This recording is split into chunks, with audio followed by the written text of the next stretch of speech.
mercy stronger than my pain. Your love will always break my chain.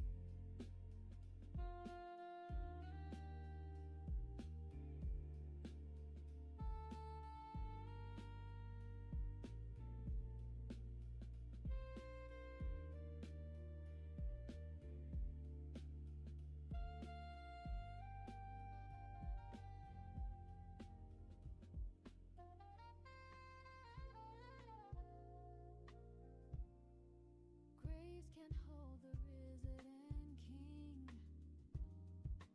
Victory is what he brings.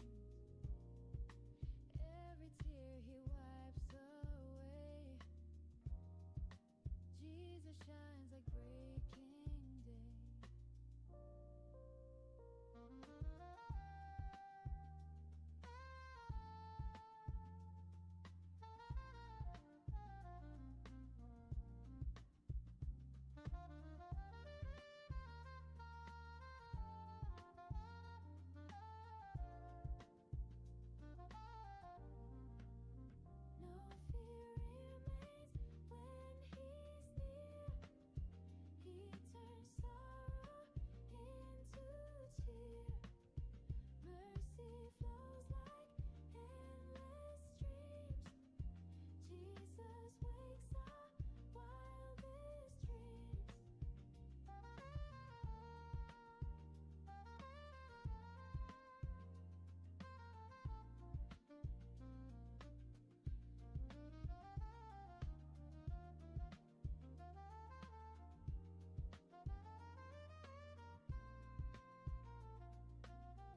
at his word.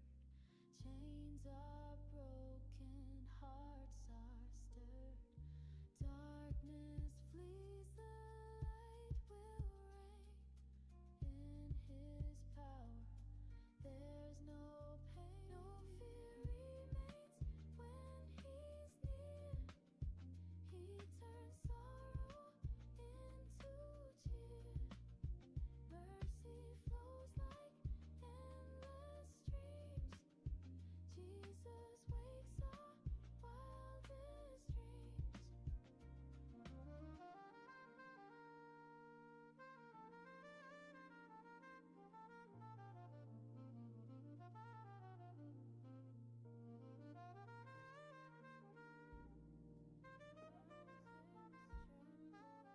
At his call,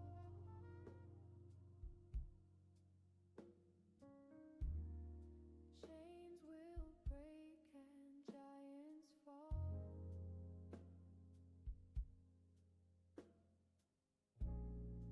Light breaks through the darkest night.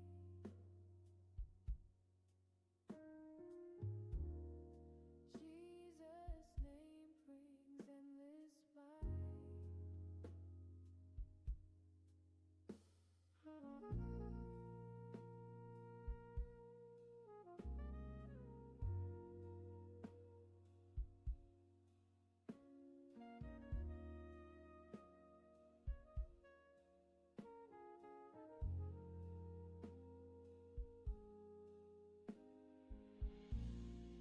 Waves bow down beneath his feet.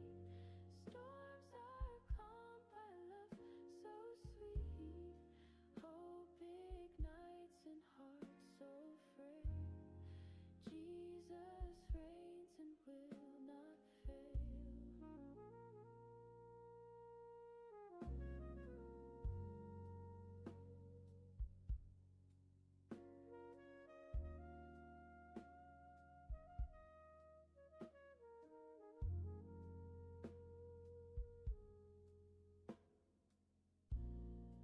Oh, the power in his name.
pastor who practiced preaching to a crowd by preaching to empty chairs.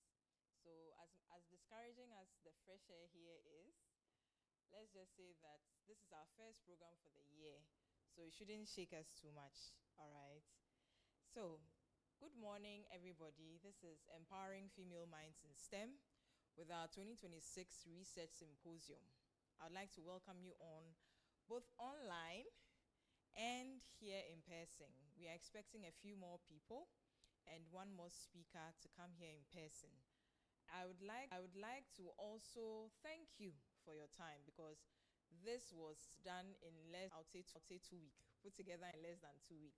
And the reason why we wanted to make sure that before first quarter of the year we have a program is because abstracts were sent, people entrusted us with their research proposals, and we need to make sure that they don't get discouraged knowing that their research hasn't been shelved, but that we are giving them the platform to make their work visible. So know that we are here because of you. We hold ourselves accountable that if we asked you for information about your research, then it's up to us to also make sure that we project it for all the world to see. So know that we are streaming live, not just on Zoom, but on YouTube, so that later on you can pin that to your CV, that my research has gone out to the world globally. It is available if you need it. Do you understand me? Now I want you to keep in mind that if you have any difficulties, any challenges, please don't hesitate to send a message, all right? Good. So we have A Studios here helping us with the sound and then with the streaming. I'm really grateful that everything is going smoothly so far, and it will stay that way. Our symposium's theme is STEM in action. STEM forward in terms of projecting what STEM researchers are doing by making sure that we showcase the academic research that is going on. So we are live at the University of Ghana, Legon campus, and we are at the School of Physical and Mathematical Sciences at their science conference room. I would like to see by hand those of us who were scared of writing BEC maths. Those of us who were scared of writing secondary school, yes, core maths was cocoa, it was the E-maths that some of us were shaking. And you know what's interesting? Those who get A in core and E-maths were rather getting B in core maths. It used to blow my mind how that result would come to. All right. So our objective for this symposium is to give our student researchers a platform to help them build confidence. Today is workshop day. We are going to do a lot of exercises that would help you as you do your presentation, whether you are joining us virtually or in person for the conference. Also, we want to help you understand what it means to effectively communicate.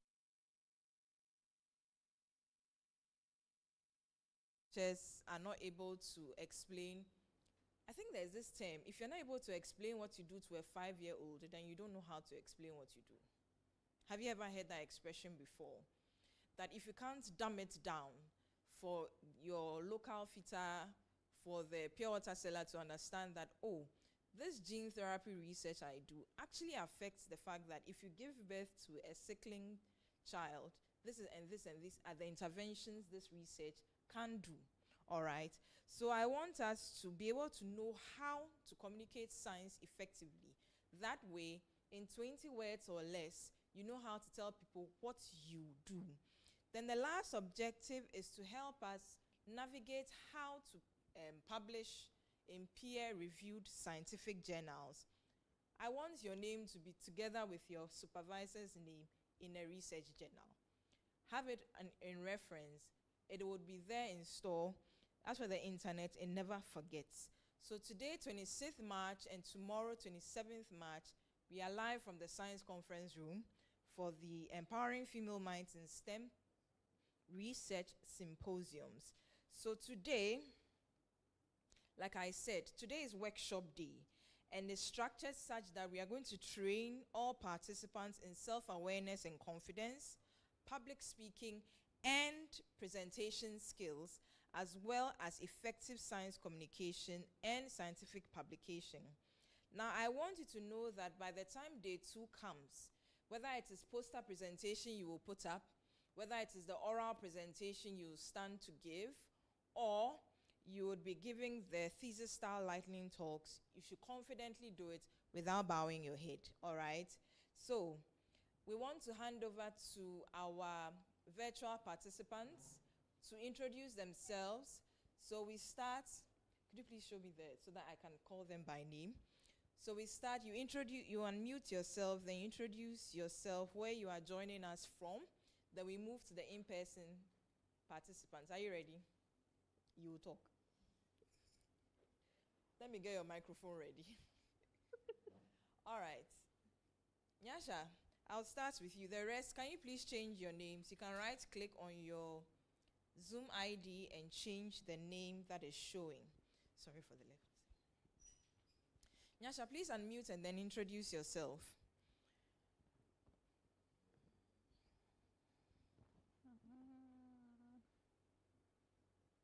She's off. All right. Zoom user, are you there?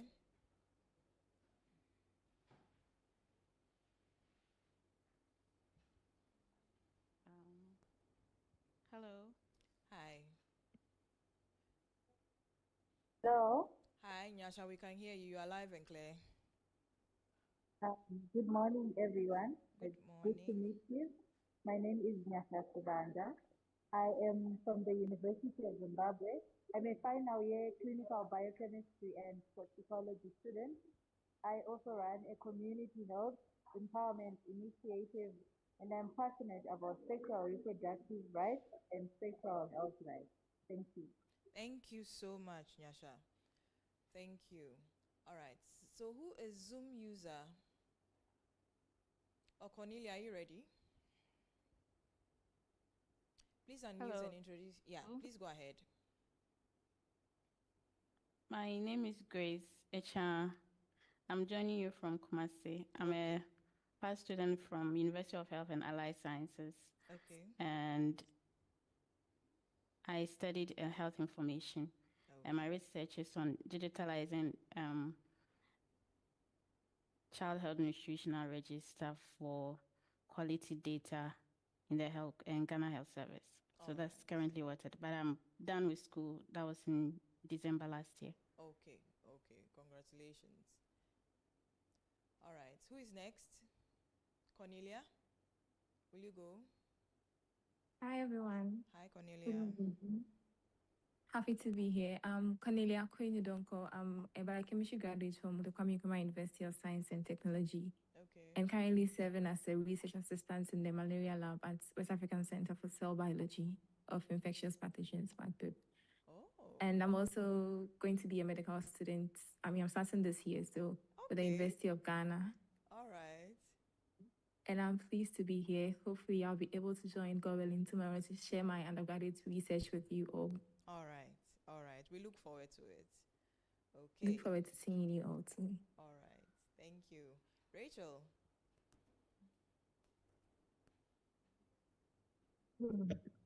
Yeah, hello, good morning. Good morning.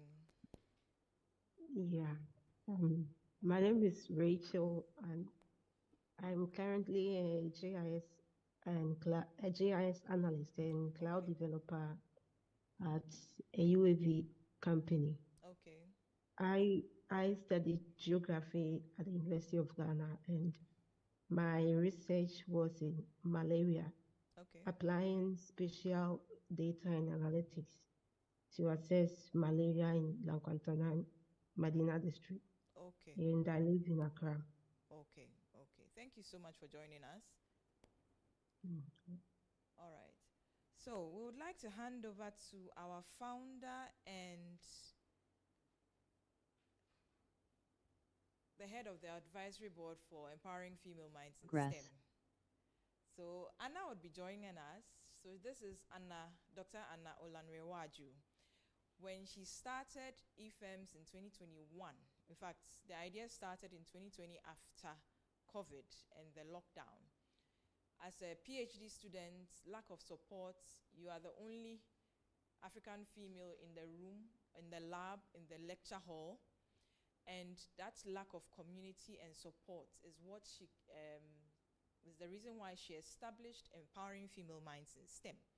So imagine you work in a company, you are the only female, and there is no one to talk to. Who would you go to support, to get support, to understand what you're going through, how your work works, and then be able to do it effectively? I really believe in community, and that is what FeMS stands for. Someone, somewhere, is doing the same work you are doing and can support you, or is doing a similar thing. And one thing about FeMS is that Anna started as one person, and now we are a community of over 300 African females. So this is, it's actually my utmost privilege to introduce her, because in 2022, I joined as a boot camp participant. I didn't know anything about FeMS. I hadn't heard about FeMS as at the time I came in 2022. And in 2026, I'm standing here as an organizer for one of the FeMS programs. So I believe that community helps with growth, and this has been a journey, and I know that we have a long way to go, but as time goes on, we will reach and touch even more lives. So Dr. Anna Lanrewaju, we'll hand over to you. Thank you so much for this initiative. You are the reason why we are all here. Thank you. Thank you so much, Margaret, for the intro, and thanks for everyone being here in the morning to participate in this research symposium. Very excited about it. And also, I think we should give a hand clap to Margaret for putting this together. This is her first year in her position as executive director, and this is her first event. So she's already done such a wonderful job. So I think we should all give a hand clap to her for being just so dedicated to all of you ladies and for putting on this event. So good morning, everyone. It's such an honor to be here and to stand with you guys virtually. Unfortunately, I can't be there in person, but an honor to stand here virtually with you guys today for the research symposium. So to every single one of you guys presenting your work today, just being in the room is already a powerful statement, right? The fact that you're able to be in the room and represent the research that you're doing, it says that you belong in STEM and your ideas matter and your voice matters as well. And so I want you guys to hold on to that throughout the rest of the day and throughout the rest of tomorrow as well, because the truth is that many of us didn't grow up seeing ourselves in these spaces. You know I didn't grow up seeing myself in the space of STEM at all. There are moments in my journey from undergrad to my PhD to, navigating my career where I questioned whether I was enough, if I was smart enough, if I was confident enough, prepared enough. And Margaret kind of talked about it a bit in the intro where, I was the only one in my PhD group that looked like me. And pretty much the only one in my whole faculty in school that looked like me. So it was very isolating. And a lot of times I didn't know if I would make it to the end or if I didn't know if I would be successful in STEM at all. But, the one thing that I learned over time is that confidence is not something that you're born with necessarily, but it's something that you build over time.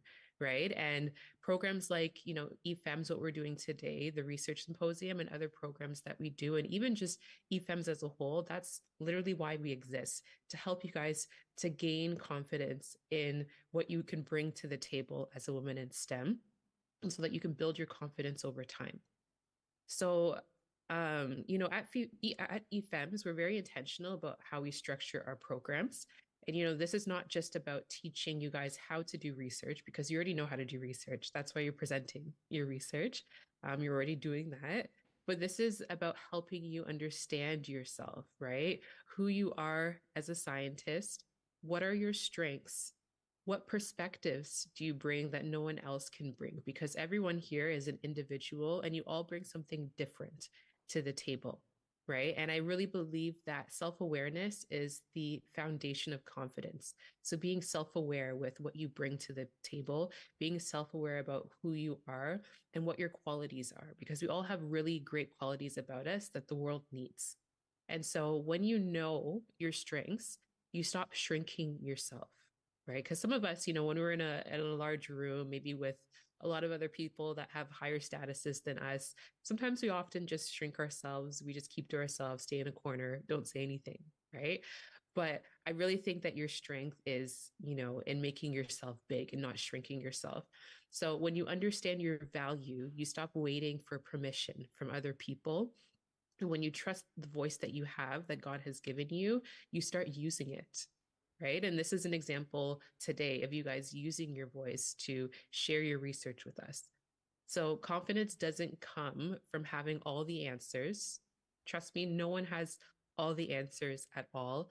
I worked with people that are, very, very high up in the company, been in research for several years, even more years than I was born, people that are really established in their field. And trust me when I say that they are just faking it until they make it. Not everyone has the answers, but it comes from being willing to show up. That's where confidence comes from, even when you don't have all the answers, and being willing to keep on trying and keep on pushing yourself. And so today, as you present your research, that is exactly what you're doing, right? You're showing up for yourself, you're showing up for those around you, and you're showing up for your community as well. So over today and over tomorrow, you guys are going to be doing a lot of public speaking. And I know that's something that, some of us can be a little nervous about, but let's talk about it for a minute, and public speaking and how to become more confident and also how to own your voice at the same time. So for many people, it's one of the things that you're probably uncomfortable in doing. I know that I was very uncomfortable in public speaking as well, standing in front of others and explaining your ideas and hoping you won't forget your words or your voice won't shake or you won't be judged. I know we've all been there. I've definitely been there as well. And even now, like I still get nervous public speaking, especially like at work, if I have a group meeting and I have to maybe add my voice and like say my opinion, I always still get nervous. So I mean, don't let the nervousness and your nerves prevent you from speaking. But the one thing that has really changed me when it comes to public speaking is that I stopped seeing it as, a performance, because I feel like when it's a performance, there's a lot of pressure on you and you feel like you have to be perfect. Right. But I started seeing it as a conversation, because a lot of us, we have conversations with our friends, our family, people in passing, and you don't even think about being nervous in a conversation, right? It just happens naturally. So I feel like when you think of public speaking as a conversation, that, you're not here to impress anyone. You're not here to, show off or anything or be perfect, but you're here to share something valuable and to share something that you've learned, because, your research is very, very important and your perspective is needed as well. So when you kind of switch that mindset and start thinking of public speaking as sharing information and adding value without the performative kind of aspect to it, I think that, it can help build your confidence in public speaking as well. And, the more that you practice communicating it clearly and confidently, the more doors begin to open for you as well, because communication is everything, especially in the world of STEM. Being able to communicate your research. There's one thing about being able to do your research and being intelligent and being smart, which you guys are all intelligent, smart researchers, right? But then there's another thing of being able to actually communicate it to the public, because if you can't communicate your research, then who's going to know about what you're doing? No one, right? It's just going to stay with you. So I think that's very, very important and very valuable, because, in STEM, it's not enough just to do great work, but like I said, you have to be able to communicate your work. So this brings me to something that I'm deeply passionate about, which is science communication, right? So many brilliant researchers remain invisible, and it's not because their work isn't impactful, but it's because it isn't being seen, understood, or shared effectively. So when you learn how to communicate your research clearly, you make your work more accessible, you attract collaborators, you open doors to funding opportunities, you position yourself as a thought leader. And so science communication is not about just dumbing down your work, but it's about making it resonates with your audience and sharing your why and also sharing why it's important, right? It's about answering questions. So, why does your research matter? Why does your research impact? And why should people care? And I think that's a very important one. If you can't explain why people should care about your research, no one's going to listen to you at the end of the day, right? So, I've seen firsthand how learning to communicate effectively has transformed opportunities for myself, whether it's, speaking on panels, leading initiatives, or building networks across the countries. It's very, very important just to learn how to communicate effectively. So always remember that your voice can take your research further than you can imagine just simply by communicating it. So, final point, excuse me, that I want to leave you guys with today is community. Now, FeMS, one of our main pillars is community. We're all about building community. Like Margaret said, when I started, it was just myself, but we've grown to over 300 FeMS members. And so that's a community that we have built over the past 5 years. And I've been really intentional about that community because you can't do this STEM journey alone. I've tried it, trust me. You cannot do it alone. It's very lonely and it can be very isolating as well, right? And so I think it's very important to have people around you that are like minds, people around you that are going through the same struggles, the same victories, people that you can communicate with and share things with, right? Because it's not a solo journey. I think that's a huge myth that academia and STEM is a solo journey, because it's not. If you ask every or any successful person, you'll always see that that success was built on a network of support, of collaboration, and community. I always say that no one made it to the top alone. If they did, I mean, it's just not possible. You cannot make it to the top alone. You need people that you can stand on, that can build you up slowly. So I think that's why community is very important. And FeMS was really built on that belief as well, because, we recognize that many African women in STEM were navigating these spaces alone without any mentorship, without any guidance, without a support system that truly understands their experiences. And I mean, if I look back at my journey, I remember that in my first couple of years of my PhD, I often felt like that. I was very, very alone.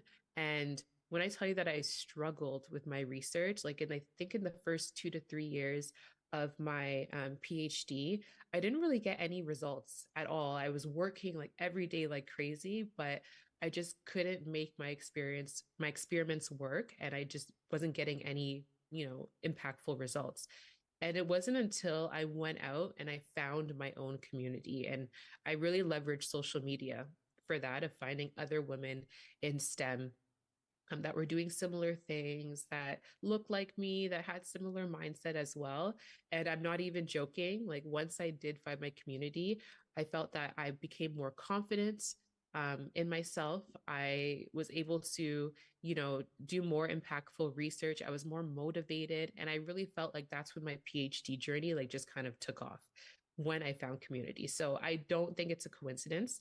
I think it's just the power of working together and being together, right? Because when you collaborate with people and when you have community, you expand your thinking. So you don't just limit your thinking to yourself, but you expand your thinking to those around you as well. When you connect with others, you gain new opportunities. And when you really build community, you create spaces where everyone can thrive and not just survive, right? Because we all want to thrive in this life. I don't know about you, but I don't want to just get through this life surviving at all. I think thriving is where we should all be. So I want you guys to look around the room, or if you're online, look around the Zoom and know that these people that are around you, they're not just your participants, but they're your potential collaborators as well. They could be your future co-authors. They could be your support system. They can be your friends, right? And so this is the beginning of something new. I want you guys to actually invest in these relationships. You being here is not an accident. You connecting with the person next to you or the person on Zoom is not an accident at all, right? This is your newfound support system.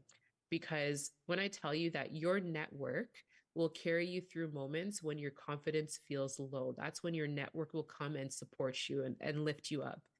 And when opportunities feel out of reach, again, that's when your network will come and pick you up. And when your journey feels overwhelming, again, that's when your network will come and support you and pick you up. Okay. So everyone needs a network around them. So the last thing I want to say before I leave you guys to the rest of the program is that you're already more than capable than what you think.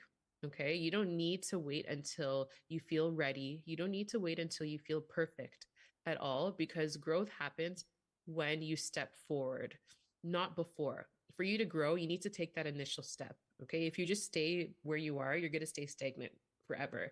So that's when growth really happens. So today, as you present your research, I want you guys to speak with confidence, even if your voice shakes. Okay. If your voice shakes, who cares?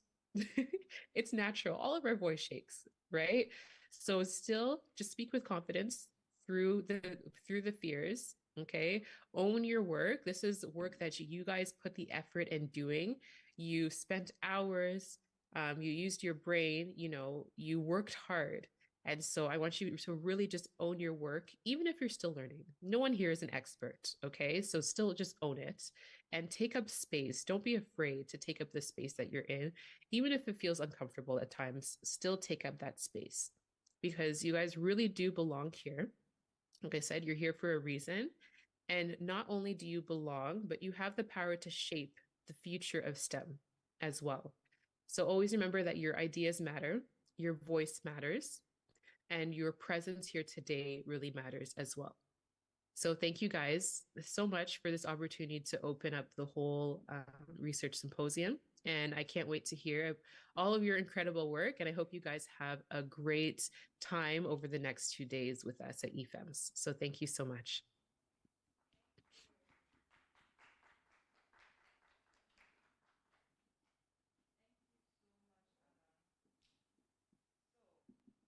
I haven't forgotten that you haven't introduced yourselves. So let me turn on that microphone so that our in-person participants can introduce themselves, and then we continue. Oh, it's even on. Okay. All right. So your name and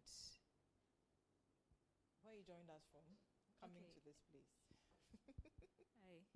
So please, I'm Susanna Preku-Debra, and I'm joining from University of Ghana. Okay. A past student, yeah. All right. Okay. Hello. My name is Basma Obaisi Abdullahi. I'm a former student at the Department of Biochemistry. University of Ghana. Okay. Okay. My name is Patience Ekufukrama. I was a past student of University of Education, Uniba. All right. Yeah. Okay. Thank you so much. Thank you. Please give yourselves a hand. All right. As we continue with the program. So next up, we have a presentation on confidence building. So you'll be doing a lot of writing, but I want you to also be thinking alongside. All right. So what happens here is that by all means, take note of things, but ask yourself, where have I reached? Am I at that level?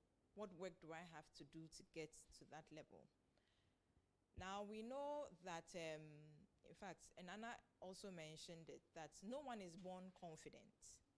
No one was born with some super confidence. Depending on the environment you were brought up in, you are either very shy or you are able to just walk up to people and introduce yourself. There are times you are very, very confident, but per your personality. But the way you were brought up was to stay in the background, keep your opinions to yourself, keep your ideas to yourself, while watching others go ahead. So this morning, I want to debunk a few things, and I want that by the time we finish this workshop, you would have been able to realize that I have to pick up on this aspect, I have to pick up on that aspect. I need to work on making sure that when I am in this position, I don't shrink myself. I'm able to stand and project my ideas very well. All right, so please, is the presentation ready? Okay, thank you. So confidence is the power that you hold inside. If you think that confidence is a show of being able to say what you think, being able to just drop what you want to say without any filter, let me put it that way. Makamajin, I have said what I said, so everybody can bucket and bath. That is not what we mean by confidence. Confidence is that I know who I am, I know what I represent, I know what I'm passionate about. Whenever I get into a space, even if it is telling the mate, you haven't given me my change, I do it with vim. Do you understand? Okay, so confidence is a power that you have inside that lets people know that I am not someone you just push aside and keep walking. You acknowledge me, we talk, and then you move. Do you understand? So, there's one thing I've noticed a lot about Ghanaian women, and let me demonstrate it.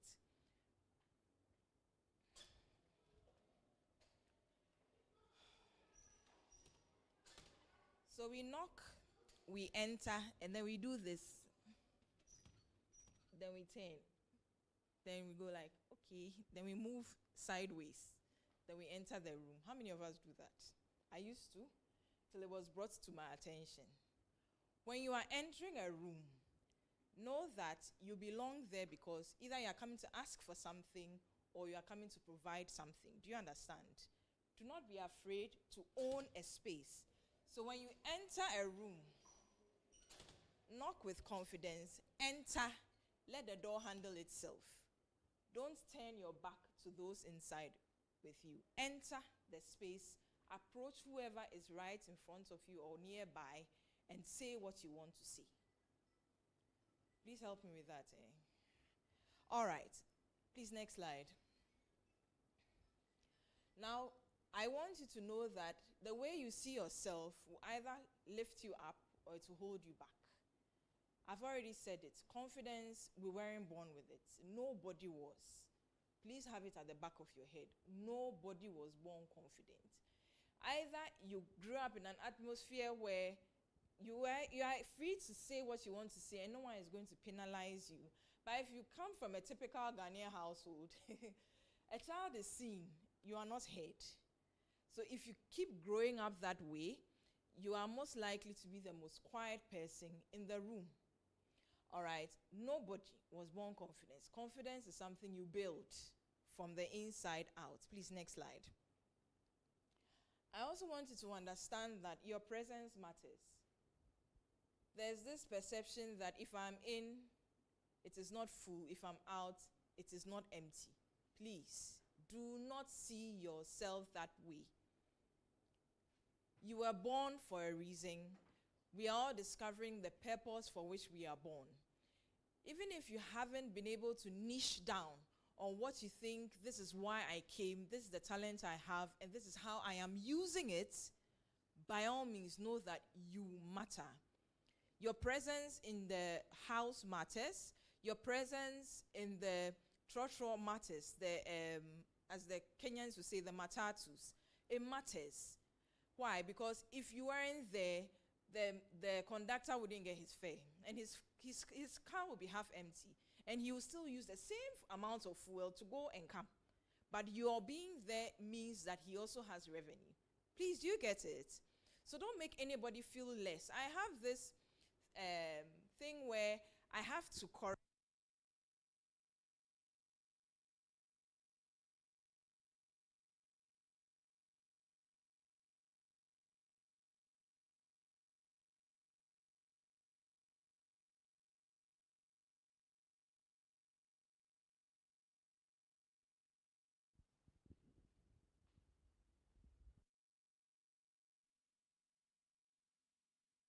All right.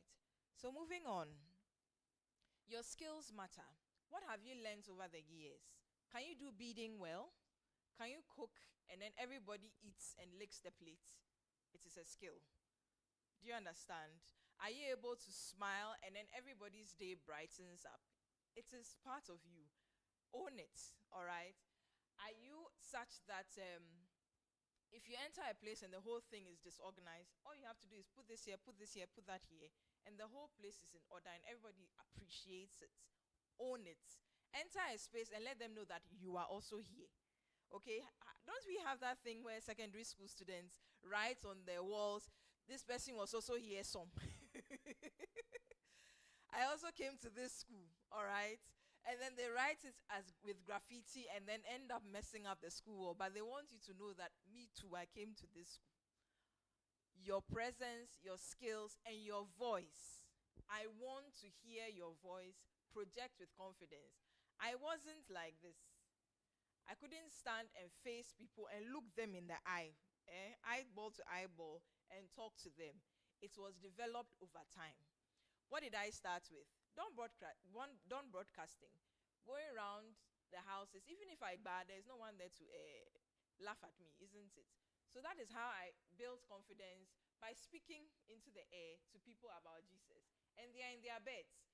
If they are laughing at me, I am not there to see. They are not around me for me to see. Do you understand? That is how I built confidence. You have to find where you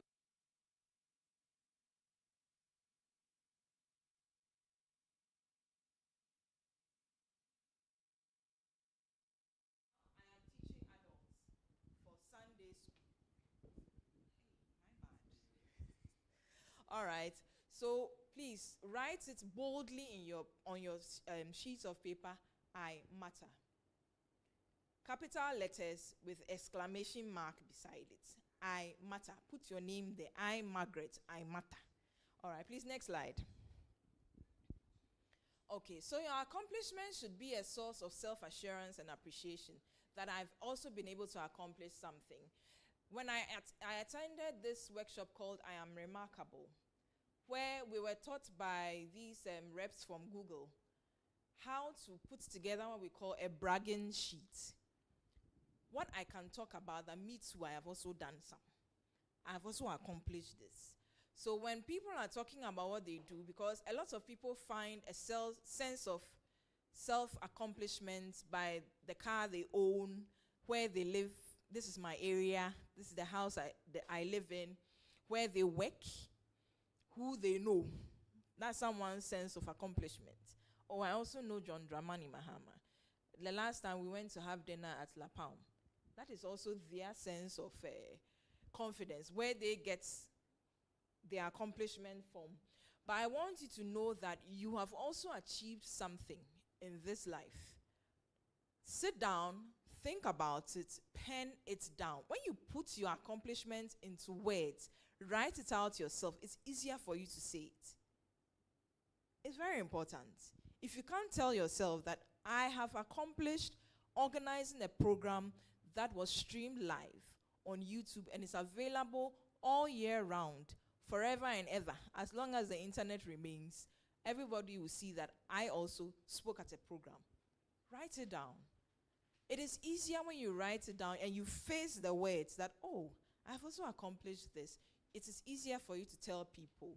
As women, we were taught to stay in the background, keep it down, while the men can brag about the most nonsensical of things, including the fact that I'm wearing a Birkenstock or I'm wearing a Nike Air. Like, what is that?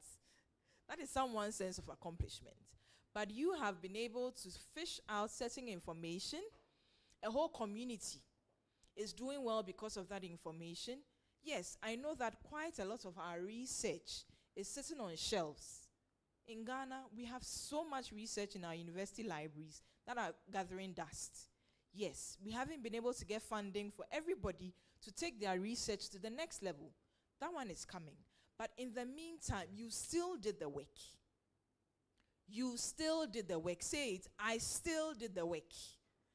I still did the work, and I published it. I bound it, I signed it, and my supervisor said I can graduate. Amen? So be proud of it. All right. So I want you to know that you have to learn how to speak up without fear or self-judgment. A small win today is the fact that I was able to beat traffic and get here before 9. It is a small win for me. I am telling myself I did well. I told myself I'll be here by 9. I was here exactly 8:58.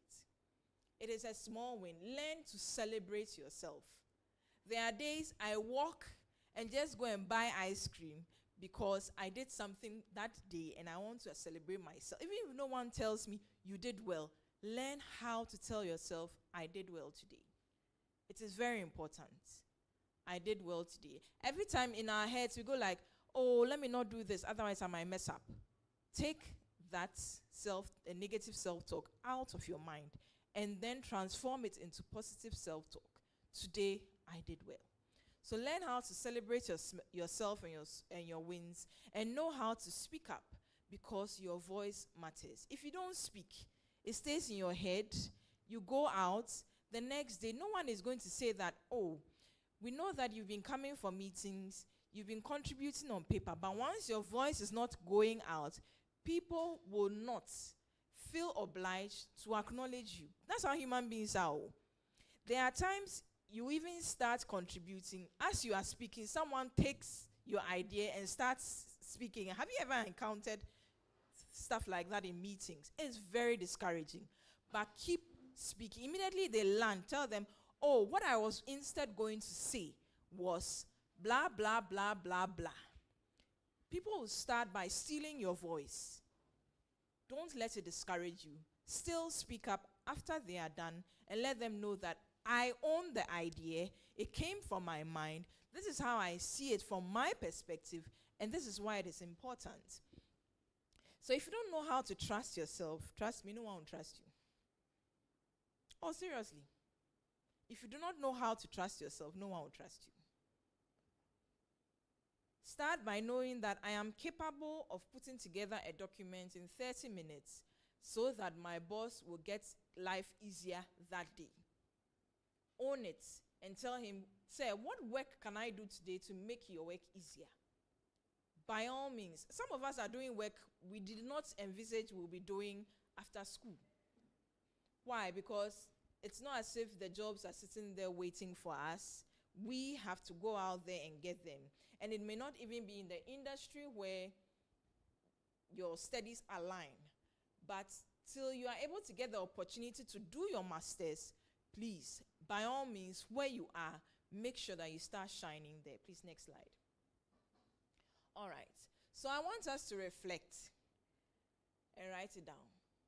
What past embarrassing experience has been haunting you? From time to time, when you're about to speak up, then remember, oh, I messed up and I even peed on myself and someone noticed. Is there a past embarrassing experience like that? Please write it down. Let's reflect. And then, please write it down. I'm waiting for you. Think about it. A past embarrassing experience that still haunts you to the point where it makes you stop and want to just go back into your shell. What past embarrassing experience still haunts you to the point where you just don't want to admit that I can do this thing. I messed up once, so I won't even bother trying again. Is there an experience like that? Or I should share mine so that it will motivate you to write yours down.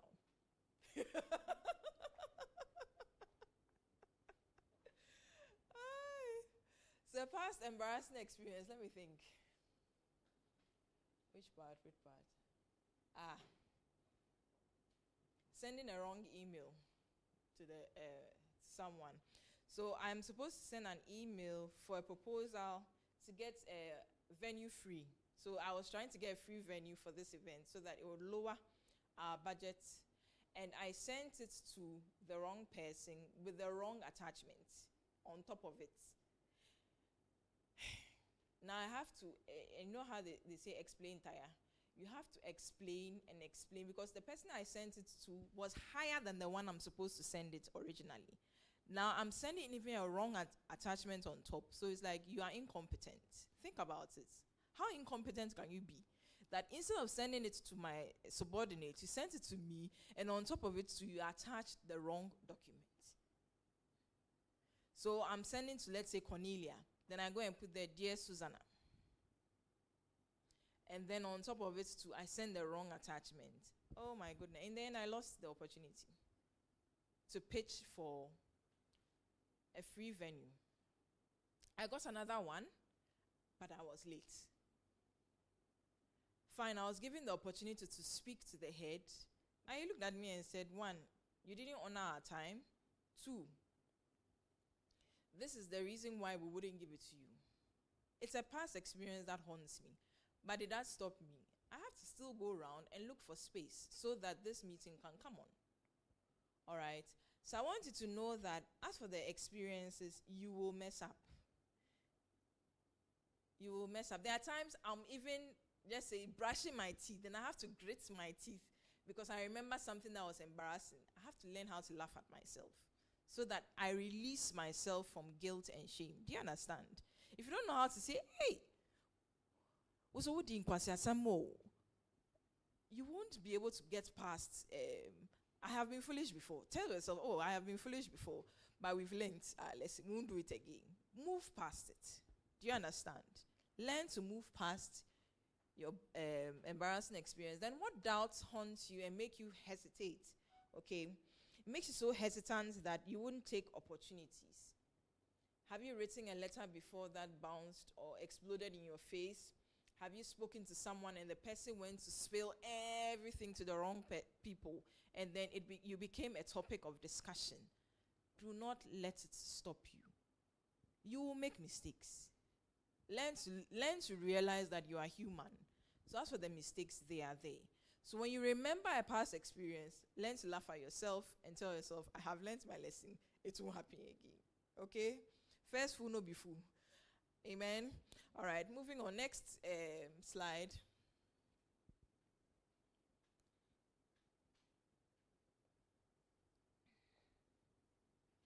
All right, so how do we build confidence? Number 1, learn to show your teeth. We don't like smiling. Do you know that? A lot of shy ladies don't like smiling. And that's the starting point. Let me see your teeth. Let's all smile. 1, 2, 3, go. Hi, Basma. I didn't say laugh, I said smile. Yes. I am not seeing the teeth. Oh. Yes. Learn to smile. Your smile is beautiful. Let it come out. Okay? Some of us smile with our mouths closed together. There's nothing wrong with that, but let it reflect in your eyes. You know when someone's smile is genuine if their eyes light up too. So even if you are down, find a reason why your eyes should light up with the rest of your face. Do you understand? Good. Now, what values do you hold on to? Typical example. Please, if you haven't seen, we have free Wi-Fi here. So that is the name plus the password. And guess what the password is? Psalm 91, verse 1 to 16. And I was so impressed because someone is letting us know that I believe in God so much that even I'll put scripture on my Wi-Fi password. That is confidence. They don't care if they are judged. You are so crayful, you are so religious, you are so Christian, you are so spiritual. No, they put it there. Say what you want to say, they have put it there. Do you understand? Good, now I'm seeing the smile. Okay, so know that your values have to show. As for being criticized, people will find something to say about you. Why do you, area say opinions are like noses and everybody has one, so they'll always have an opinion. Keep that in mind. Just because I'm short, look, there's something that, should I say, freed me in terms of how I see myself. Number 1, if we had the opportunity to choose our parents, my dear technical team, would you be born in Africa? Even to Dangote, would you want him to be your father? Me, I'll be in Finland somewhere. Finland, they don't do homework. We go to school, we play, we learn small, and then we come home, no homework. Are you aware? Oh, there are some countries you wish you were born there. Look, that thing freed me. If I got to choose my parents, I wouldn't have come to Africa in the first place. The queue in heaven would be Africa, 1, 2, 3 people. Europe, the queue will be long. US, I think it will even be longer. UK, we won't even find the end. Imagine if we got to choose our parents, if we got to choose where we were born or who we were born to, but we didn't. So if you, look, it happens when you are driving, people will just get down from the car. Who do you think you are? I'm a road user. We all pay roadworthy. Whether your car is a Ram 150 or my car is a Tico, we all paid roadworthy to use the road, so we'll use it together. You understand? If we got to choose who we were, a lot of us wouldn't be. Today I was even being asked that if I got to choose the sort of body I wanted, what sort of body would I want? I said, I want to be tall, small chest, high waist, and then plenty hips, okay? And buttocks to match. Then when I'm coming, you will see that, yes, there are long legs coming. Do you understand? But we didn't get to choose our body. We didn't get to choose our face. We didn't get to choose even our names. Even our names, we didn't get to choose them. So why would you look at that and look down on yourself? Own it and move on. Create your own future. Yours is to look at what tomorrow will be like, because I have written it down that this is what I set out to do and this is how I'm going to achieve it. So I want that by the end of this conference, ladies who came with their heads like this will now be looking at me eyeball to eyeball. It is coming. It is doing. We are seeing it happen. All right, so learn to speak up and share ideas, whether in church, whether in the kitchen. Okay, so there are times I have to argue with my mom as to how she cooks, because when I came to school and I came to learn how other ladies were cooking, I realized that my own is limited, very limited. So by the time I now cook, my father prefers my food to my mother's food. And then we are always challenging each other in the kitchen. So now I've moved out. I'm now cooking for my husband. Continue to cook for your husband. And then we are there. But learn to share ideas. Just because that is how we've been doing it all the time doesn't mean it's the right way to do it. Think about it. Someone did granite soup on Nanama McBrown's cooking show. And she didn't fry the granules before making it, the granite soup. Nanama asked her 3 times, won't she granite paste? No, or see Debbie. She continued cooking. Won't she granite paste? No, or see Debbie. Then she asked again, won't she no? She was like, I don't cook it that way, but you won't run. Do you understand? Someone can cook granite soup without having to fry the paste first and then making the soup. No one would have an issue. In fact, a lot of the nyamianwa you are eating, do you even know where it was cooked? No. All we know is that it was cooked, it is smelling good, I bought it, I ate, nothing happened. So that is why you should believe that when you do something, someone out there would appreciate it. Someone out there will criticize it. Someone out there will say thank you. So don't be afraid of those who express the negative, because they are usually the loudest. But don't let that make it look like that is who I am. No. Hold on to your value. So what values do you have? We have to acknowledge the work we've done so far. Whether in the lecture room, you were chosen as class rep, or you used to aid the class rep, whatever it is you've ever done, acknowledge it, have it in mind, and learn how to boast about yourself. We will have a bragging sheet written out before we finish. Please, next slide. Okay. So, the next topic is self-esteem. But I want to, before we move to this, I want to ask you, what are 2 things you can boast about? Whether it's a skill, I can style hair and everybody would give me compliments that day. Or, I can cook and trust me, you will lick your bowl when you finish eating. Or, I know how to take care of children. When I enter a room full of chaos and children, by the time I'm leaving, every child is crying, "Auntie, don't go."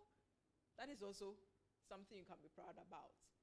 Understand that everyone has where they shine. Just because yours is not a typical skill doesn't mean it is not. Write it down. Where do I see myself shining most?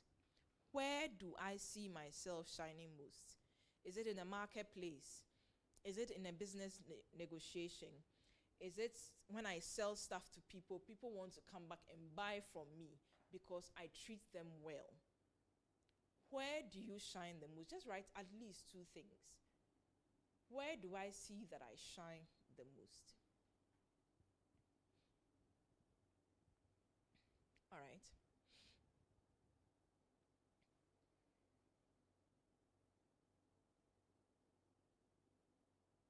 Okay. Now, the reason why we want to study self-esteem as part of learning about confidence is the fact that self-esteem is who you are at the core, who you believe yourself to be on the inside. If you don't tackle that, trust me, self-confidence would be far, far away from you.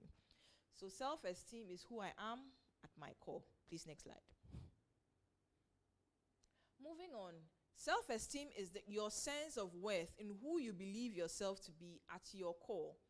No one is born with a high self-esteem or a low self-esteem. Like I said, people borrow their confidence from what they own, who they know, what their surname is. I am Ajiman Rawlings. It is a brag. Do you understand? But who you know yourself to be, if all that is taken away, every single thing you borrowed your confidence from, if everything is taken away, what is left? That is who you are at your core. Think about it. Who am I at the core? If patience is taken away, if Akufo is taken away, if Kurama is taken away, who am I at the core? If my education is taken away, what will be left? Think about it. I am married, it's taken away. I have children, it's taken away. I work for FeMS, it's taken away. I know people, it's taken away. What is left? I know how to smile, and everybody goes, oh, I like the teeth, the gap in your teeth. I like it. I like that compliment a lot. I like to smile. And if I cack, oh my goodness, you will run. When I get very angry, I get very angry because I see so much injustice these days, and we will correct them with time. Some of us will become judges.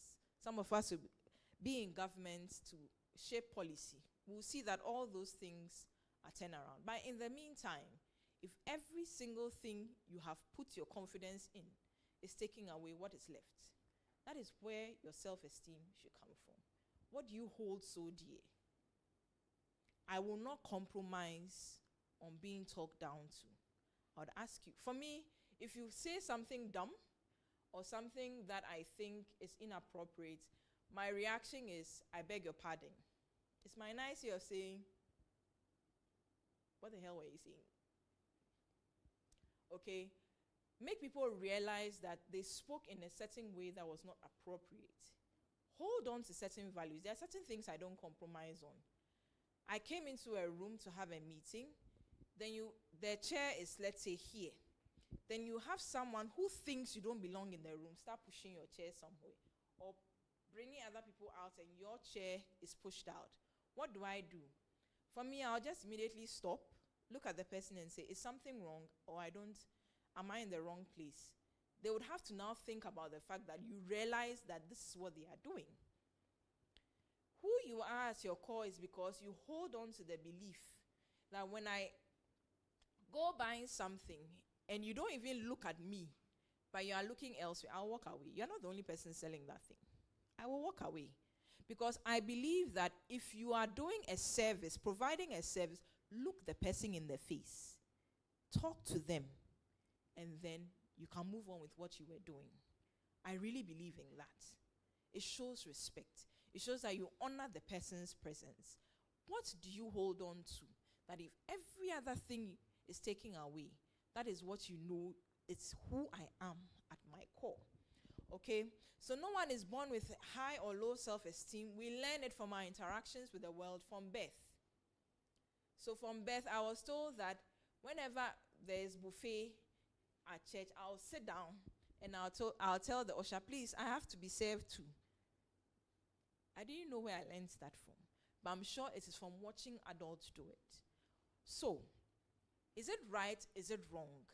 The sort of things I have in mind about myself. Analyze it. This is part of self-awareness. This is part of self-awareness, knowing that these are the values I hold, this is why I think my presence matters, and this is what I will not compromise on. Please, next slide. Good. Now, this picture is an interesting one. It's set in the US, where we know that there's this fraction between white and then African Americans, okay?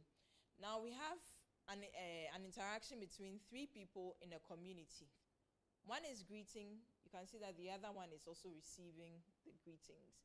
And this is what the picture is being set to depict. It's being set to depict feelings of competence. Oh, I also belong in this neighborhood, even if my skin color is different from yours. Okay, that's a sense of belonging. Who you see yourself, your identity, is very important. It's something I'm still studying about, because I have children. I have to teach them identity. If you don't teach children identity, they take it from their friends by the time they are teenagers, and that is where peer pressure is able to move them in a certain direction you, the parents, would not like.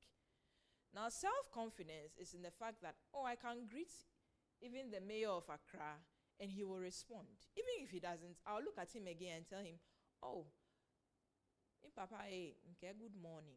Oh, good morning, good morning. Don't be in a hurry to think that the person would not respond. It could be they never heard. I'm being told that when I drive and you call me from the street side, I never hear, and it's true. I'm looking forward. What am I doing looking left and right? Apparently, most women do that. We are not aware of the environment around us. So no matter how much we shout our names, we are driving, we haven't heard, okay? But I want you to know that your sense of security would come from the fact that you know you belong in a place, and you're not holding on to your handbag and wondering, when can I leave this place? Some of us, the way we hold our handbags, and when I see a shy person, do you know what tells me the person is shy? This. When they are standing or sitting, they are like this. That's what tells me that a woman is shy. And they always soothe and comfort themselves by rubbing one arm. Okay? When I do that, all I want to do is wrap that person in my arms and tell them, look, it is fine. Jump and shout. Don't be shy. Nobody is going to judge you. Okay? All right? So, the reason why I'm bringing your attention to it is I need you to stop doing it. You are soothing yourself by making sure yourself that I belong here. No. Have it in mind. Don't let it show on your body. It's part of self-awareness. Otherwise, people will judge you by having a certain impression of you, because first impressions are very hard to change after the person forms that impression in their minds about you. Do you understand? So I'm not saying that it is wrong to do it. I'm just saying that you are portraying a picture of someone who can be walked over. You are portraying a picture of someone who feels she doesn't belong there. But if you own your environment, the chair you are sitting in, you find a comfortable position that is good for you. The table you are at, you know that the distance between your chair and the table is good for you. Always make sure that your hands are visible where people can see them. When you hide your hands, it's also a form of a show of lack of self-confidence. Okay? I'm bringing your attention to certain things. We all learn this. If no one brings it to your attention, you think you are fine going along in life, but everybody in their head, oh, she's a very shy person. You don't want to bring her to that party. She will just be like this the whole time. Okay? So I want you to know that you have to be aware of yourself when you enter a space. How am I portraying myself to the next person? Do they see me as just patience, or they've already added shy and timid? Do you understand? So I am not condemning you. I'm bringing your attention to the fact that you are portraying a certain picture. Okay. So sense of security is built from your sense of how you feel you belong in a place. Your identity comes from whether you know who you are, or you've borrowed it from what you own and who you think you are based on your background and your birth. And then your self-confidence is important in how you portray yourself so that no one has a wrong impression of you. Please, next slide. Okay. So confidence is in your worth. How you value and perceive yourself would be the way people will perceive you. And even that, trust me, people are not in a hurry to give you 10 over 10. You know that. You are giving yourself 5, someone has given you -2. Because people are not in a hurry to give you your flowers. Either you take it, or you have to bring their attention to the fact that I deserve this. All right? Now, the opinions and the beliefs we have of ourselves are portrayed through our actions. Okay? And it can affect whether you even like yourself as a person. You know, some people don't like themselves. They hate themselves to the point where they are ready to cut themselves for blood to flow. We've had to deal with suicide in certain cases and in certain scenarios. And I can tell you that community helps so that you know who you can trust with your most valued information. That way you can get support as and when you need it. So, I need you to start forming your own beliefs about yourself. I believe I am beautiful. I believe my smile is worth $1 million. I believe that my skill with writing a proposal is so valuable, someone is ready to pay for it. And not just pay, but pay in dollars. And not just pay, but pay in thousands of dollars. Do you understand? You have to learn how to build your own values and your own perceptions about yourself by giving yourself positive self-talk. Okay? So if you can quickly take a photo of this part, because this will help shape some of the reflection questions we would go into, or if you would want, I can share the slides with you after. Okay. I want us to move to the last part, the affirmations. How many more slides do we have? 4. Okay. Please, let's move to the next one. Okay. So self-esteem impacts your decision-making process. I was talking to my husband yesterday about the fact that women who have already have children before they are proposed to in terms of marriage are most likely to go with someone who is not their spec, let me put it that way, or their choice of man, because in their minds, for the fact that the man still likes them despite their past, it's almost as though the man is doing them a favor. But I want you to understand that your decision-making process is heavily impacted with how you see yourself. So if you are asked to come and host a conference for 100 ladies at the Accra International Conference Center, would you say yes immediately? Ask yourself. Or you think twice and tell them, oh, I'm not ready. Can we make it another time? Now you have to find the reasons why you belong in that space and you should be holding that microphone. Otherwise, you'll be rejecting opportunities that would help move you to the next level. So how you see yourself impacts the sort of decisions you take. It's very important. This is just one aspect. So imagine if someone braids your hair and you don't like the hair. You can sit there and tell them, I'm not paying for this, take it off. How many of us would do that? Hardly.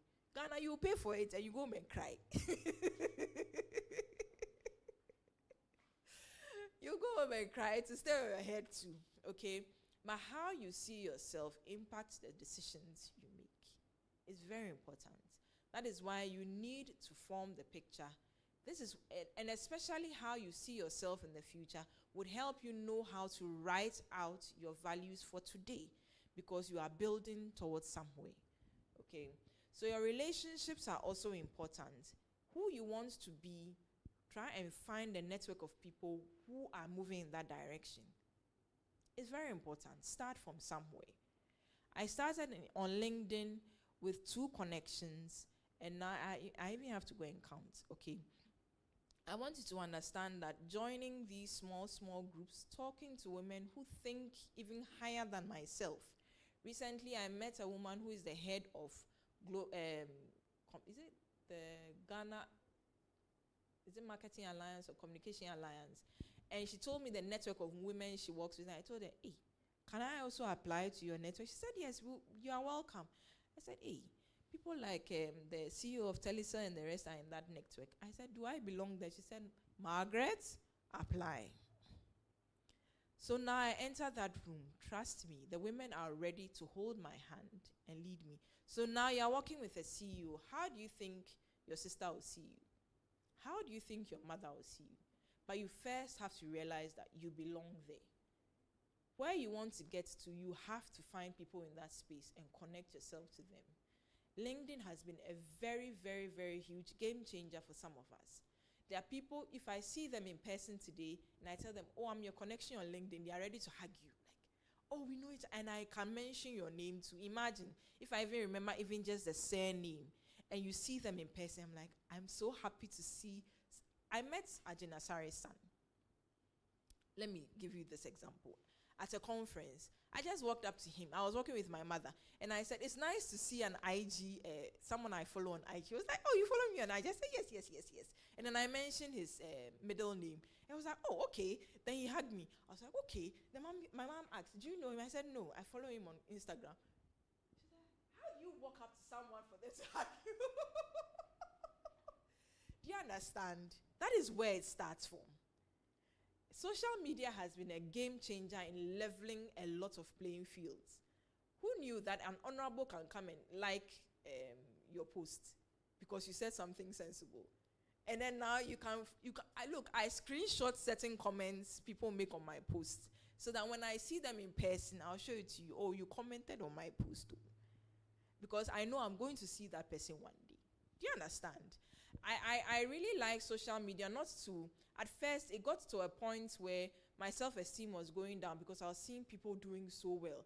On LinkedIn, all you see is, I'm happy to share that. I'm happy to share. It was so intimidating at first. The first year I started on LinkedIn, it was so intimidating. Then after some time, I had to sit down and assess. I said, am I jealous of other people's success and achievements? That is what is happening. That is why I was intimidated. So now I go under and if I tell you the amount of congratulations I gave people, now when I put I am happy to share, those same people come and congratulate me. You have to learn how to know that you are going somewhere. Learn to seriously, LinkedIn can be intimidating. But look, let me give you a testimony. Dr. Anna used LinkedIn to get to where she is now. After PhD, most people are not able to translate that experience to industry. But you know that you can do this work, but you don't feel like you belong there. What did she do? The position she identified she wanted to work in, she just typed that position on search in LinkedIn. All those people who work in those positions, she just would send a connection request to each and every one of them. Whoever responds, she sends a message. Oh, I aspire to be in your position. How do I get there? A few people responded. She said one woman who had been in that position and now is leading a team of people in that same position, should I say, walked her through how to perform at interviews so that she can get that position. She wasn't getting it. Within a year of knowing that woman as a LinkedIn connection, the woman hired her. Because she realized that Dr. Anna wanted to be in that position. She desired to know more about that position, how to succeed in that position, and how to even interview well for that position. So when an opening came in her team, she immediately hired her. Do you understand? LinkedIn is a game changer. Social media has always been a game changer. Someone, look, who knew I show speed? Nobody. But now, because of him, 3,000 African Americans and Caribbeans want to become Ghanaians. Ministry of Foreign Affairs is struggling with the number of applications. So now they've even halted making anybody Ghanaian who wants to come from the diaspora. Because one person decided to, I keep hitting this thing. One person decided to stream his journey through Africa, particularly his time in Ghana. Trust me, you matter, eh? You really matter. You just don't know it yet. You just don't know it yet. Okay, so your emotional health is important because a lot of the time, we women aspire to certain things. So if you don't get there quickly, it becomes difficult. I am 31. I am not yet married. It becomes an adrenaline. We are thinking and thinking. Why is the ring not on my finger? And it becomes like the fact that I'm still single is a limitation. Oh my goodness. It's been difficult counseling women at that stage, especially in church. You see them beautiful, you see them competent, and no one is asking them out. Okay? And those who they are even in relationships with are behaving some way, but I want you to understand that your status does not define who you are. Will show in your work, how you talk. Look, I got to a point I almost asked women who used to ask me, so when will you get married? You too, when will you die so I attend your funeral? I almost asked them at the point. Because you are in a hurry and they are watching immediately you marry. What are people waiting for? And I'm like, gosh, look, society, they have opinions. So if you follow the world, they won't help you carry it. When the pregnancy is difficult, they will be the same people who ask you, are you the only one who has gotten pregnant before? Imagine. Meanwhile, they were asking you, why won't you hurry up and get pregnant? What are you waiting for? So please, if you don't define who you are now, society will do it for you. And the pressure they will apply with it, it will be so hard on you. You will feel like you failed yourself and failed the world, but it is not so. Look at your life as different balances. It will not always all be at level. There are times your work will shine more than your personal relationships. There are times your personal relationships will shine more than your ability to even fall asleep at night. But do not let one aspect that seems like it's failing cloud your happiness and your joy in seeing other aspects of your life being fruitful and doing well. Otherwise, you'll be in trouble. Depression is not far. It is not far at all. All right? It is not far at all. Please, next slide.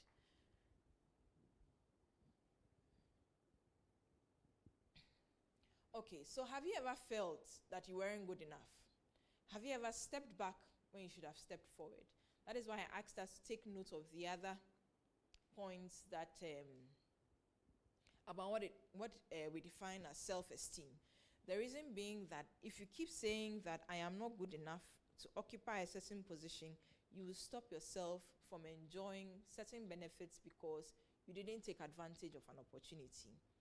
Please, this is a question you need to ask yourself. There's one woman I know who says she will never hold a steering wheel. Why? Because after her first driving test, she had an accident.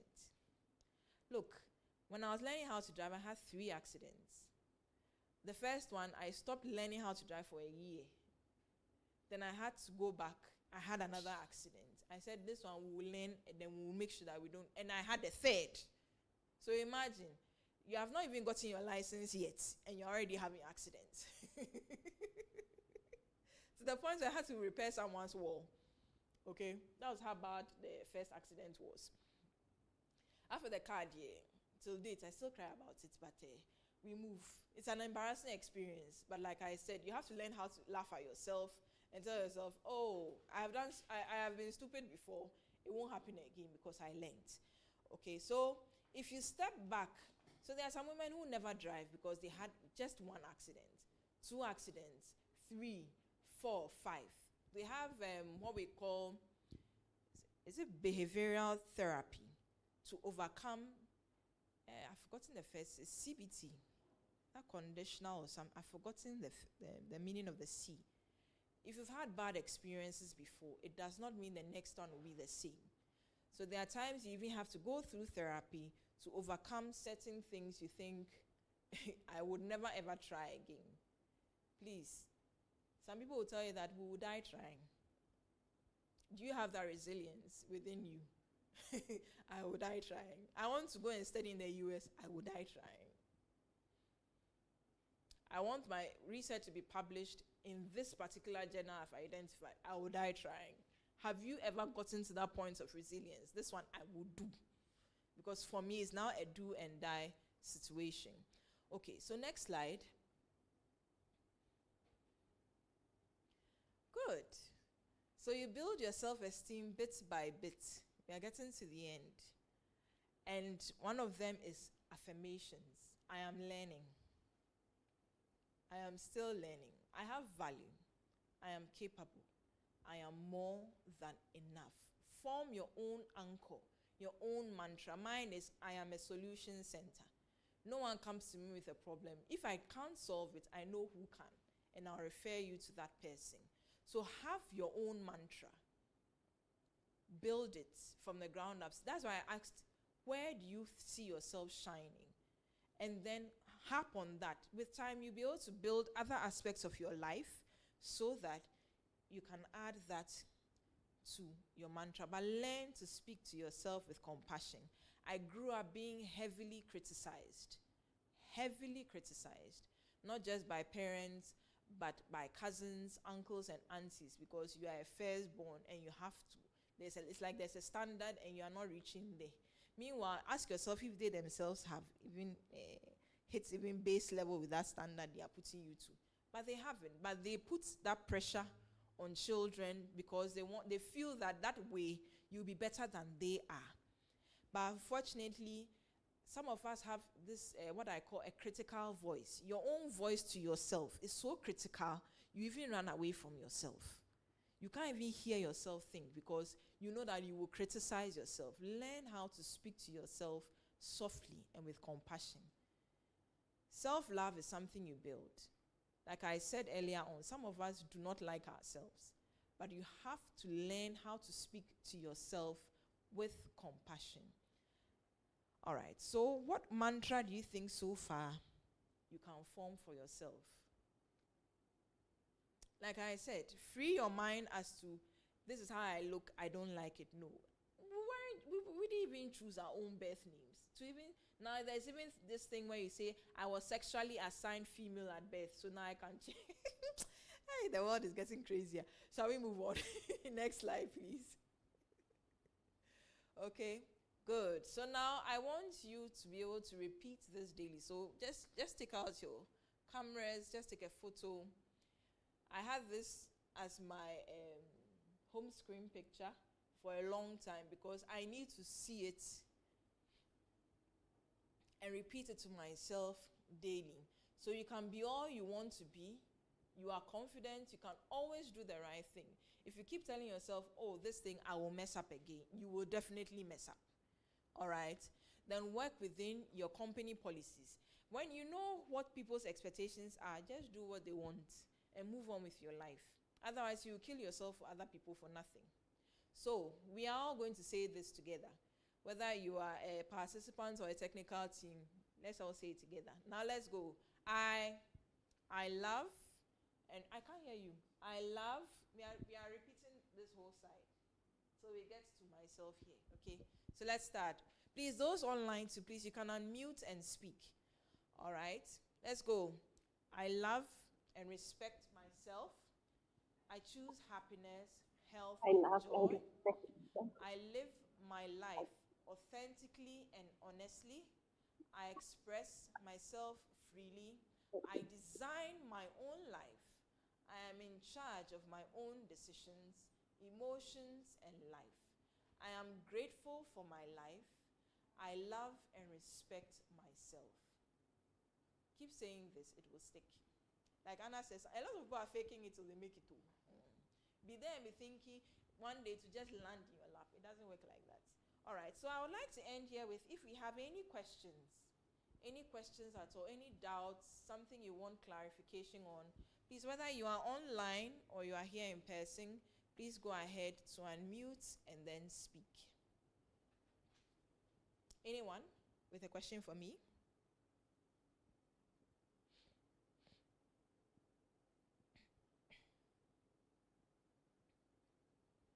Anyone with a question?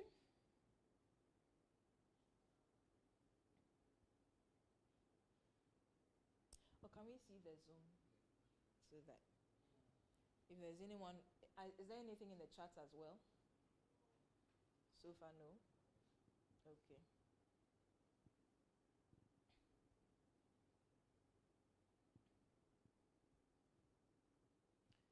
So I would like to highlight certain things. Showing confidence starts with how you interact. Learn to look at people eyeball to eyeball. Okay? It makes people uncomfortable. Even how we shake hands. I learned recently that a lot of women shake hands as though they don't have bones in their hand. So it just goes, whoo, fresh air. Please, with confidence. So I'm going around. Let's learn. Good. Madam, grip my hand. Good. My hand is not made up. Good. Grip it well. Good. Good. Grip my hand. Good. All right. Even how we shake hands shows how confident we are. It's very important. Very, very important. So any questions? So I was saying, looking people eyeball to eyeball when you are speaking to them, because a lot of the time we think that people are shady when they look down or their eyes are going everywhere except so. It's like, what are you hiding? Just say it. Okay, so look people in the face when you are talking to them. And then when you are in a meeting or you are seated, let people see your hands. Okay, whether it's on the table, whether it's on your lap, if there's no table in front of you. But if you keep your hands under your bag or inside your bag, it depicts timidity. All right? So learn to smile. It is part of confidence. Okay? Good. So now I would want to take a stretch break. That should have been at 10:55. We are a whole hour behind time. And we'll move on to watching a YouTube video. So we'll just take a break for 5 minutes instead of 10. And then we would be watching a YouTube video together on a past masterclass that was held in 2024 on public speaking, confidence in public speaking skills. So please stay tuned, don't log out. We are here. We'll just make it short because we have 2 videos to do. One on the public speaking skills and then the other on how to introduce yourself. You know that question that's asked at interviews, tell me about yourself. People just freeze. It is not funny.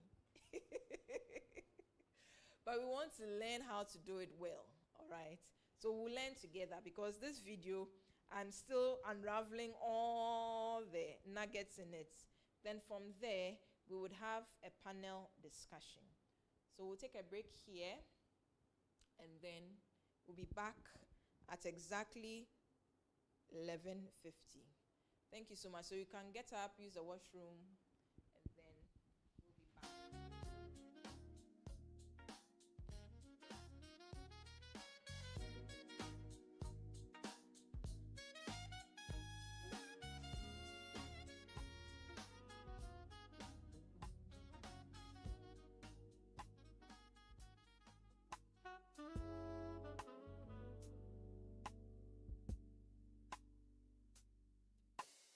Oh, the mighty name of Jesus. Every fear it has to leave us. Hope is found, love overflows. And in his hands the victory grows.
Mercy flows like a quiet stream, washing over every broken dream. Grace abounds where shadows fall.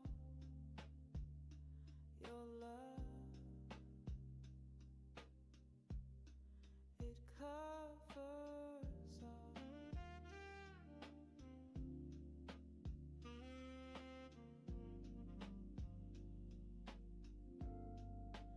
Oh Jesus, your mercy's wide, a river running deep inside. It lifts me up when I'm torn apart. Your mercy heals my weary heart.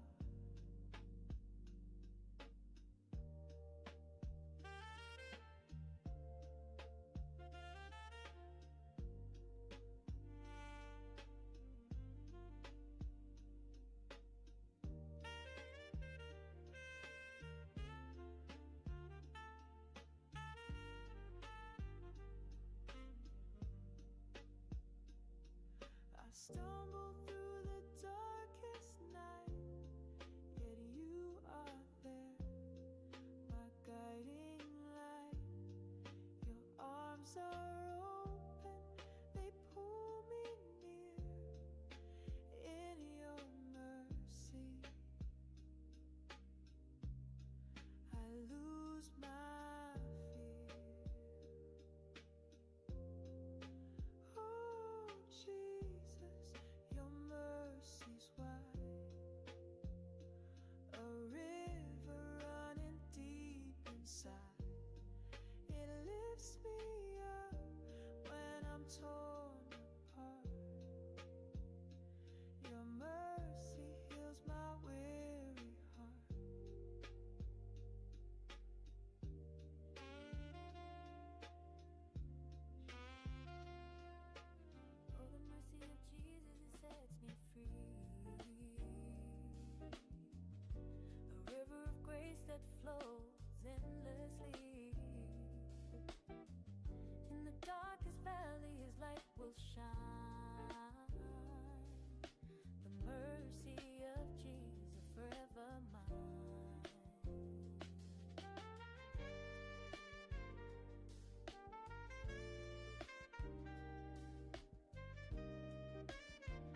Hi, we are back from our break, and we would like to move to public speaking. What you need to keep in mind and what you need to work on. So for most people, I don't know if you do YouTube a lot, but there are these adverts where you take a course using AI on public speaking skills, how to make small talk. There are skills to be learned. They are part of what we call soft skills. Can you do a presentation, a PowerPoint presentation? Absolutely. Can you present it without falling apart? No. Then let's learn how to do it. Because public speaking and presentation skills are part of the soft skills you need to be able to put on your CV with confidence and full chest that you can do it well. All right, so we'll watch the replay of a masterclass that was held with Celestina Donko as the masterclass speaker. So without further ado, we can just go straight to watching the video. Please take points down. If you have any questions, please note them. And then after that, we have our discussion. Thank you.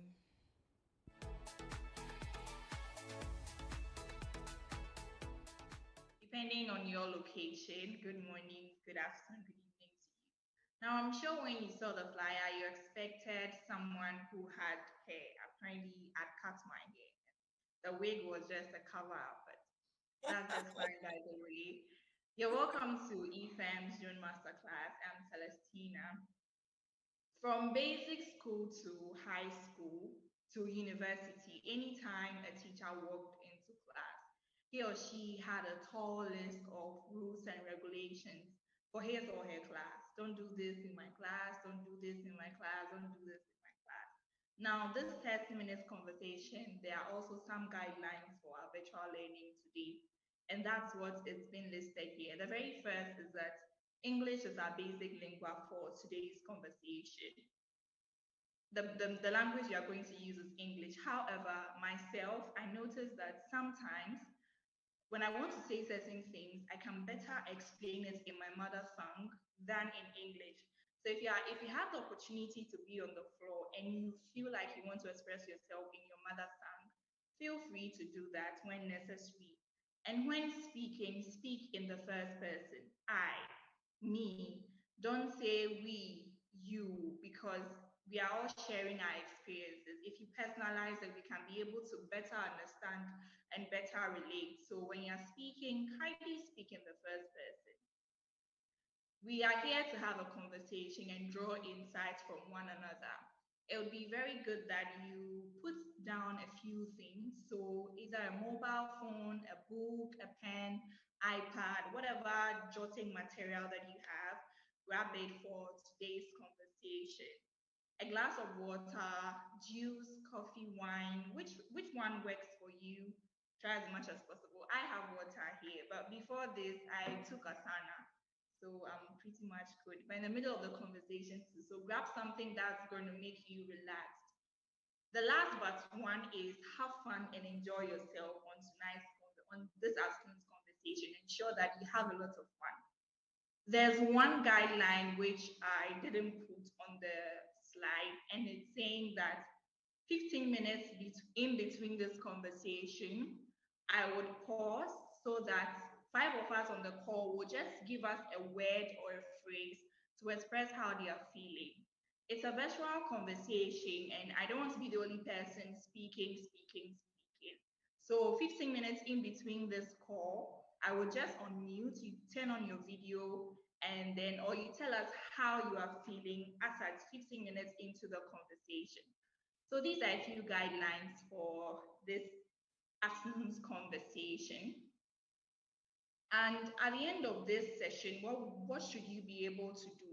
You should be able to, there are 4 things we seek to achieve at the end of this session. You should be able to have knowledge with overcoming stage fright and public speaking. And when we delve deeper into my slides, one of the things I made mention of is stage fright or overcoming the fear of public speaking is a journey. It's not a one-day conversation. So we are just going to have knowledge about how to overcome it. And then as time goes on, when we use this knowledge, we are going to be better speakers. The second is we will learn strategies on how to captivate an audience. The third, we would craft a spirit of storytelling.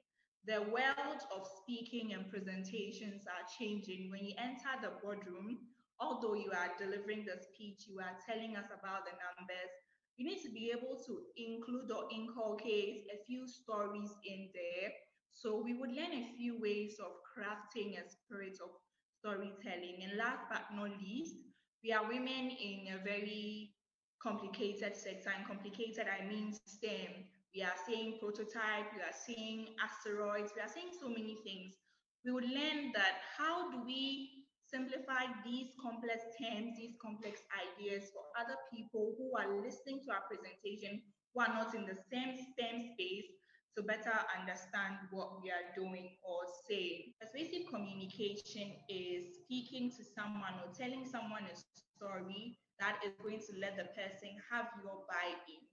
And as individuals, as professionals, it's very important that we cultivate the habit of persuasively communicating to people. This is why it helps us to be able to influence others, and it helps people to also have your buy-in. Now, persuasive communication has three strategies: ethos, pathos, and logos. Ethos is the act of appealing to the audience's authority as a form of persuasion. And here you notice that I put person.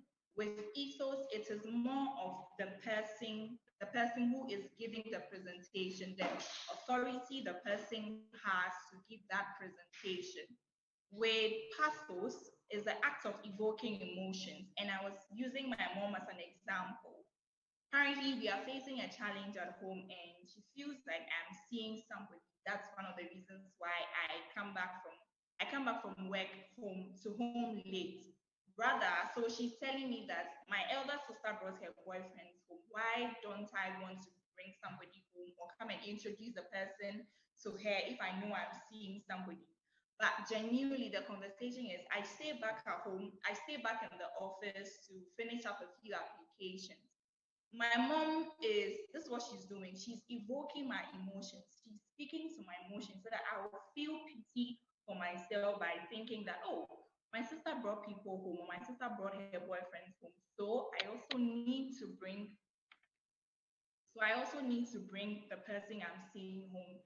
Pathos is act of speaking to the person's emotions so the person can feel very chill, the person can be happy, the person can be angry, the person can be overly excited, and then the person can buy in into whatever you are saying. Logos is the act of appealing to the logic of an audience. And here you would see the message. The message you are saying to somebody can have the person buy into what you are saying. And here we say, whatever you are speaking to the person, whether you are speaking research, whether you are speaking biology, whether you are speaking social science, whatever you are saying has the power to be able to persuasively communicate to the person. And these are the three ways to have persuasive communication.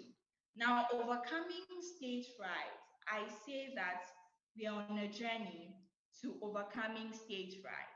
If perhaps you see me speaking and you feel I am very confident, I have mastered the art of public speaking, a year or 2 years ago, I wasn't this confident in my speaking. I wasn't this loud or very confident in how I speak. It's been a growth process, it's been a journey. So, even on this call, if you are not leaving with anything, I want you to leave that overcoming the fear or overcoming stage fright is a journey.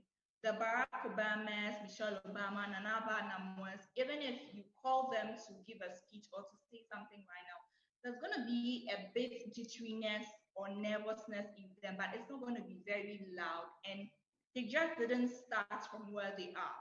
So you have to get it at the back of your mind that overcoming the fear of public speaking or your presentation skills is a whole journey. And these are a few things you can start to take from today's conversation as much as possible that you cultivate. Sad when Margaret said the master class was going to be online. Although the online space is a good space, it makes us hide. Like I'm hiding behind my camera now. I'm not seeing who is seeing me. I'm not knowing who is knowing me, who is seeing me, that kind of thing.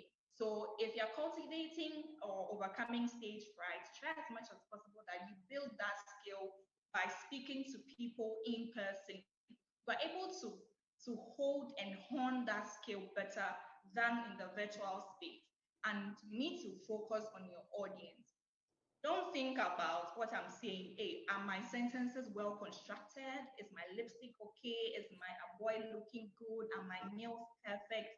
Focus on the people you are speaking to. And there's a principle that says find someone in an audience and look at the person's forehead and be smiling. If that's what works for you, that's fine. But try as much as possible to fix your attention on the people you are speaking to. Speak to the audience, focus on your audience. The second thing you can do is to prepare your presentation.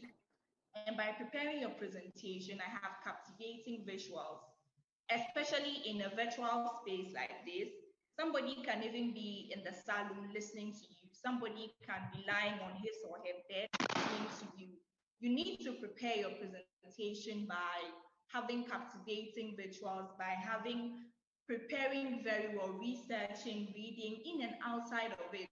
And in our classrooms, in our lecture halls, even if a lecturer gives you some time or gives you an assignment and asks that you present in class, he or she is going to give you some time that you are supposed to present the assignment next week Friday. So you have from maybe today to next week Friday to prepare.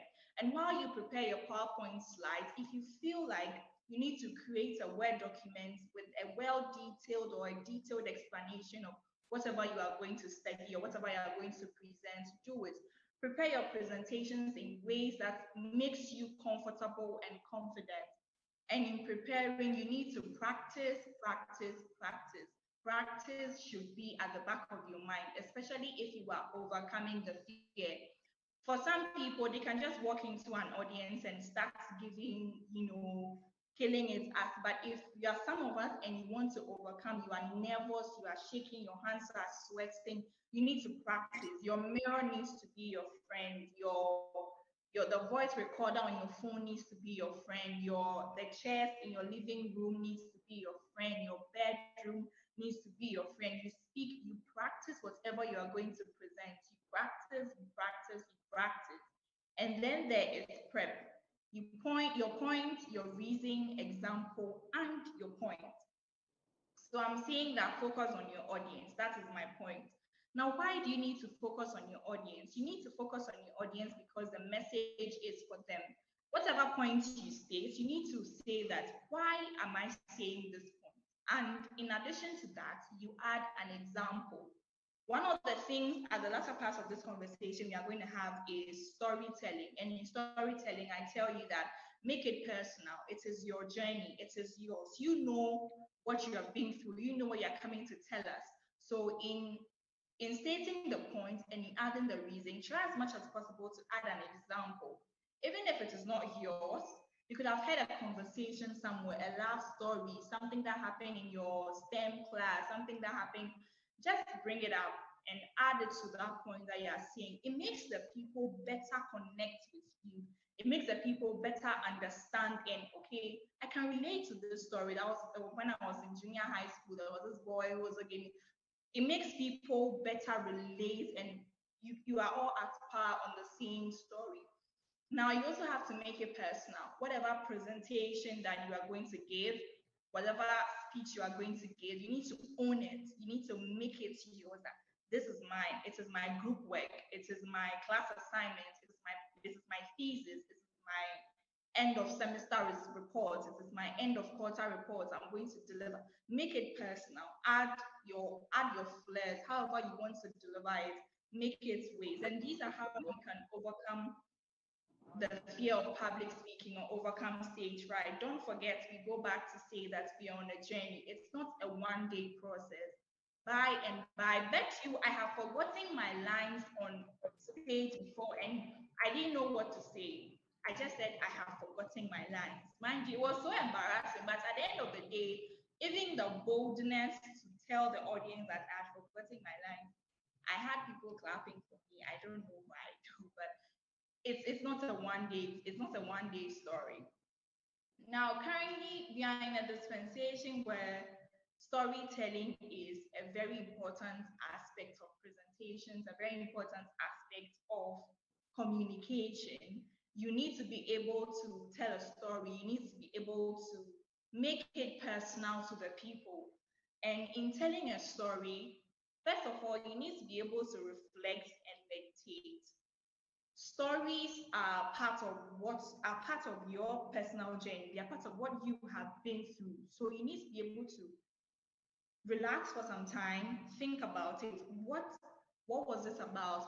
What did this happen? How did this happen? Have I been through such a situation? Have I been at this particular place in life? Have I done this? Have I not done this? If you reflect and you meditate, even if you have not experienced what the topic is about, or even if you have not done what the topic is telling you to do, you may find something, or you'll be able to connect a few dots together to be able to come up with something. And in knowing, in telling a story, you need to be able to understand the narrative and the learning objective of your presentation. I mean, and for instance, there are certain things you can't necessarily add personal stories, like maybe giving a presentation, defending your thesis in STEM. But if you study the narrative or whatever, if you study the narrative of the learning objective or study the narrative of what you are delivering on, it gives you a fair idea that, okay, this audience, they need this, they need that. And then I can share this story, I can share this story, I can share that. But most importantly, don't forget that it also boils back to reflection and meditation. Now, in making it personal, this is one of the reasons why you need to, storytelling is important and you need to make it personal. Now, if you make it personal, the people listening to you can be able to very much relate to it. Like the story I said with my mom, saying that I'm staying at work quite late and returning home late. It's just, I'm sure, one of those things where we have with our mothers as young women, one of those conversations or challenges we have with our mothers. It makes people better understand your conversation. It makes them be able to relate, and you're able to elicit actions from them. Now, that's a very important point in communication or presentation, that if you are presenting, it's because it's a virtual space, so I can have the access to see how you are reacting. But if you are telling a very beautiful story, or if you are telling a story, you see the audience's reactions, you see the people, those who are laughing, those who are giggling, depending on the story you're telling. If it's an emotional story, you see those who are very much fixated, that all their attention is on you because nobody wants to miss a bit of what you are presenting. So if you make it personal, if you're vulnerable and straight from your heart, it makes people relate very much to you in the context of storytelling. And then there's frame characters, where I was saying that in junior high school, when you take your end of term composition, you would see, write a letter to the Minister of Education telling him that in the first place, the whole letter, or the question itself is framed. Whatever you're going to write on that paper is equally framed. You have to come up with a name, come up with a story, come up with challenges, solutions that your school, other things are facing, to be able to tell them, must be able to write. And that's the same thing with storytelling. And you need to be able to frame characters. You need to be able to bring up Kofi Ama into the people. Like, let's just say I'm sharing a challenge I met at work. It could not be directly coherent, but I can frame certain things and say my boss and I are having certain hitches here and there. You need to be able to frame characters and bring certain things also into being. Now, we work in a space where, or we are in STEM, even we are in STEM, an environment or a space where we have a lot of complex things or complex terms. We have prototypes, we have asteroids, so many of those things. If you are delivering a presentation, if you are delivering a speech, how do you break these ideas, these words down for the layman in the audience to also understand? Now, the first of all is to use metaphors, similes, imageries, tools, analogies, and examples. as president of my Toastmasters Club, and mind you, I hand over as Toastmasters president next week. Apparently, I should have handed over. The Toastmasters calendar year ends in June 30th. I should have handed over. So maybe in your next conversation with me, you won't hear my name as president of Jolati Toastmasters again. If I have new members joining my club, or I have new members joining the meeting that day, and I'm explaining certain Toastmasters terms, I do this in two ways. I say it in the Toastmasters term, then I explain it in the local parlance, like in English, but then I try to lay it over, because if I tell you that there's going to be a table topics contest and I'm going to be the contest chair, if you are not a Toastmaster, you are not going to clearly understand, or if you have not been in a Toastmasters community or in a Toastmasters meeting, you won't really understand what a contest chair or a contest is. So I tell you that just like we have competitions in school, in Toastmasters, we also have competitions. And we have two different competitions coming up. The first is evaluation and table topics. Evaluation is, in Toastmasters, we do a lot of evaluations. When you come on, whatever speech or whatever presentation you make, we evaluate you. Evaluation means we mark your speech. So we are going to have a contest where people are going to mark a speaker. This is better relatable to somebody who has just walked into a Toastmasters meeting for the first time, because the person knows that, okay, this is it. Or I try to say, if I'm explaining the structure in a Toastmasters club, I say, how many of you here attend a Pentecostal or a Methodist church? You see the way a number of churches put together are called like a circuit or a diocese. That's how it is in Toastmasters. If you have a number of clubs, we call us an area. If a number of areas comes together, we call them this. That way, the person is able to understand. You use examples, you use tools, you use analogies, metaphors, things that are similar, things that are equally similar to what you are explaining. And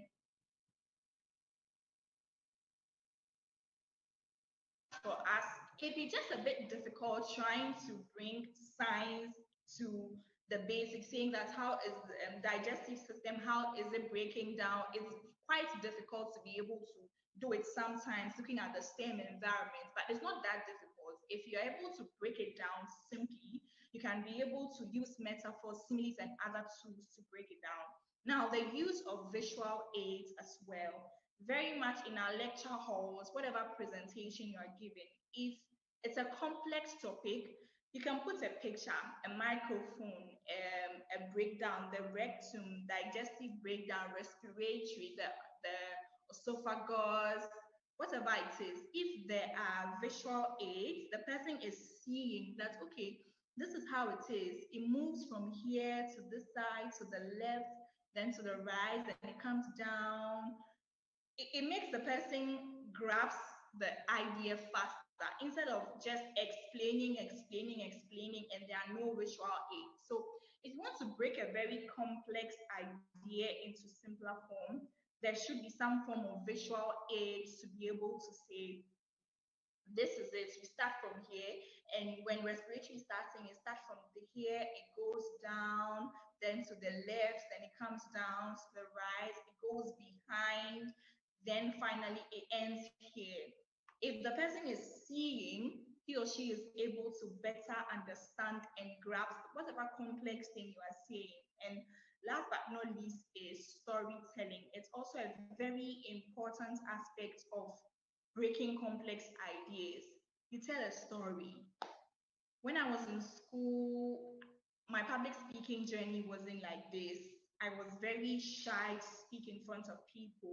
I was very timid. I was very less confident. I didn't even want to open my mouth. I didn't want to speak. Anytime I was speaking, I was like, but then I heard about Toastmasters, or I heard about this public speaking something, and I decided to be part of it. I decided to join. And as time went on, that is how you tell a story. You tell a story about how, for instance, you were doing sociology, or you were very much versed in sociology, and something found you, and then you are now in STEM and you are advocating for women in STEM, you are advocating for more women to come in the STEM industry. You tell a story to the young people to say that my STEM journey hasn't been like this. There was a time my parents couldn't afford my fees, this and this and this. It helps them to be, it helps you break that complex idea. If you're looking at the narrative, don't forget that the narrative of the conversation you're having or the narrative of the session you're having needs to be in question. So that is what is going to form the story that you are going to say. But if a story is included, it makes breaking your idea or your complex idea very much simpler. The last but not least conversation we are having tonight is, I want you to see, I don't know if you can see my face, but I want you to see something. My hand like this, being together. If it's together like this, and I want to, let's say, bring this, it's not possible. This can't come in. But if there's space, if I open it up and there's space, I can be able to have this enter. I can be able to do this.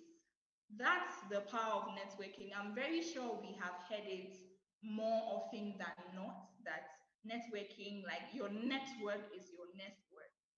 We are women in STEM. We are young people who are young women who are growing in the STEM industry.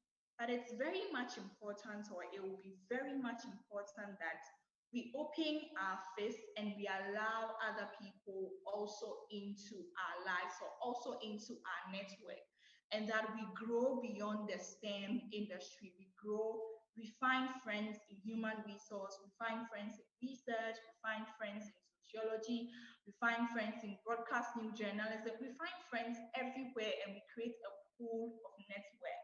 This also helps us to grow and then to learn as individuals and to grow as professionals.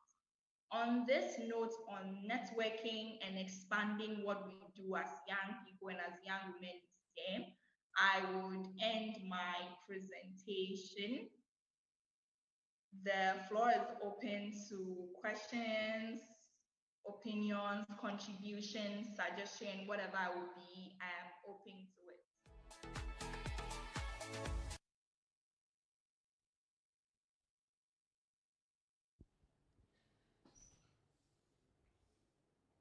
I hosted this masterclass and I don't remember that I learned all this. So it's good to watch it again and then relearn. All right.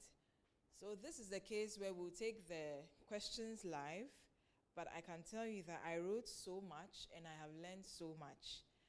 And I'm looking at the fact that I just gave a presentation and I'm learning about presentation. I'm seeing where I made mistakes when I was making my earlier presentation. We are learning every day.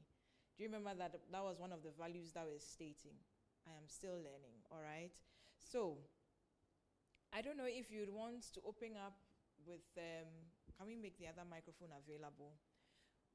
Do you have any questions for those of us in person, or you want to tell us something you learned that you want to? Let's exercise our voice cords. No, go and give it to them. They should speak up. Hello. Hi, Grace. Please go ahead and speak. I have a question. Go ahead. Hello, everyone. Good afternoon. It's been a very lively conversation and presentation. I haven't really, this is my first time attending anything like this, and I really enjoyed it. Okay. And I'm privileged because I have a presentation I'm preparing to present at a conference, so I'm really happy I got this. So I'd like to ask, in presenting a paper presentation at the conference, is it okay to open your statement with a storyline? Because sometimes that gets me kind of, how should it tones me down, like it makes me calm. Yeah. When I start with a story in line with the presentation that I want to make, it kind of tones me down, and sometimes I'm able to get the room to laugh a bit, so I see the seriousness dropping in their face, and that makes me okay. So is it okay to do that? Because I have done that with my thesis presentation. I've done a couple of that around school, and I realized it was okay, but I don't know for a conference, an academic conference, if that is okay. I remember in my just the past presentation I made, I said that just because something has been done all the time doesn't make it right. Okay. And you are going against a certain status quo because academic presentations are very strict and very formal. I understand that. But look at it from the point where you are giving a TED Talk. How many TED Talks have you actually watched? Have you noticed that most TED Talks open with a question? That is one thing Celestina highlighted in the masterclass we just watched. That always start your narrative with a question. And you can highlight that question by giving a story so that people can relate to what you are saying better. There is nothing wrong with starting with storytelling. It actually gets your audience to put their phone down and actually look at you. Now we actually have to compete for people's attention because most people are hooked to their phones. You would have the case where you are even in a formal interview, job interview, and no one is paying attention to you because they have an email they have to respond to urgently. Imagine if you tell them that, oh, today the wache seller, did she give you extra shit? Or everybody will raise their head to look at you. You would get their attention. All right? So now these days, we start with storytelling because people's attention have become very valuable. You have to find a way to captivate your audience, and that is where storytelling comes in. So do go ahead. You would get your audience to buy in, and then, as you said, it helps you relax. Celestina also stated it. Do the presentation in a way that makes you feel free to connect with your audience because it is first of all a conversation. Is that all right? Yeah, thank you so much. Thank you. You're welcome. Any other question? My audience in person, are we talking? Exercise your voice. Is it on? Okay. It's not, I can't hear you quite well.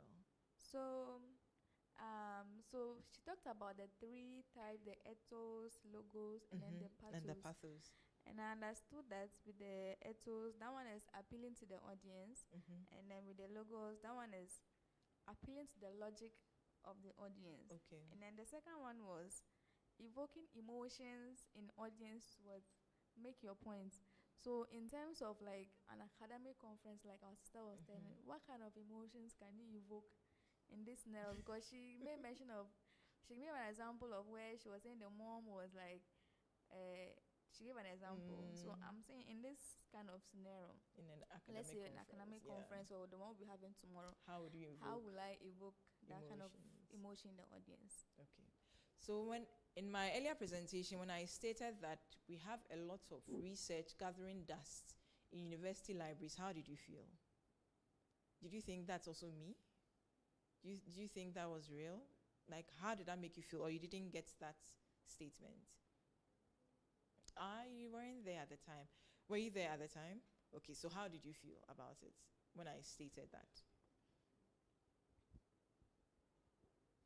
You don't remember? You see, I want you to understand that there's definitely something you can say to an audience. Imagine you are giving a speech to the president and maybe two other heads of state. What do you know that they know you know, and you know they know, and we can all buy in together? That is why preparing for a presentation is important. You have to find what would move them along with me. That is what evoking emotions does. I want you to feel as passionately as I do about what I am presenting. So what can you get them to agree with you that, oh, I think so too? Or, oh, it is something that has been so wrong and is happening, and I want to see it stop. You can start from there, all right? So evoking emotions is not just to get people to cry or sob. Some people can give speeches and everybody's on the floor laughing, or they are crying and they are so like, oh no, you can get even people standing and throughout the speech and then they are like this, what he's saying is very true. You may not have reached that level, but what can you get your audience to say, oh, I agree with that statement, or oh, I think it's true, it's actually a fact, and it's something we need to look at. Like I said, these days, getting people's attention, they may even be looking at you, but they are planning their next email they are going to write, or the next meeting they are going to go into, what they've forgotten to put in place. So yours is to find, yes, I'm giving an academic presentation on, let's say, this is a math college. So why pi r square is not the right way to measure a circle? What would I say? Oh, when I first heard pi, I was thinking of Auntie Mansa's pie that she sells at the corner, not knowing that it is just 2 lines and then a straight thing at the top. Everybody will start laughing. It's an academic conference, but you brought the attention to the fact that pi and pi are similar words, but they mean different things. Okay. I don't know if I answered the question. All right. Any other question? Any other question? Just unmute if you are in our online audience, or if you are too, in fact, don't be too shy, unmute and speak. Don't put it in the chat, talk to us. Talk to us. There's one thing Celestina said. While you are preparing your question, I want to highlight this, that frame characters. And it means that you need to explain more to the people. So some people have what we call avatars. So they would put someone you would want to aspire to, like a hero, give the person a name, and that person would walk you through the whole presentation. They'll be part of the slides. All right. So if you can frame a character that this is a woman who wants to get her academic research on, let's say, the Harvard Business Review. So what does she have to do to get there? Maybe that's your presentation. How to publish in the Harvard Business Review. So you can create a character where the person is in a public university somewhere in Harare, Zimbabwe. How would you get the person to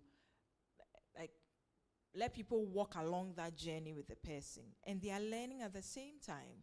Okay, framing characters can also be a way to explain the fact that this is who the audience, this is the type of people who are affected by the research I do. So frame a character. Oh, the market woman in Agbogloshi needs this research because she knows that in June, tomatoes are in season. In July, garden eggs are in season. How would she know this? Because you've been able to use your research to highlight that, let's say you've done an infographic with pictures of the different foodstuffs that are in season each month. Then they know that, oh, in June, I pivot to selling tomatoes. By June ending, I should look at getting garden eggs because that is what is in season. All right, so know that you can use characters to frame your research such that people can buy into what you are saying. These are the people who are affected by what I do, or this is the sort of person who will benefit from what I do. All right.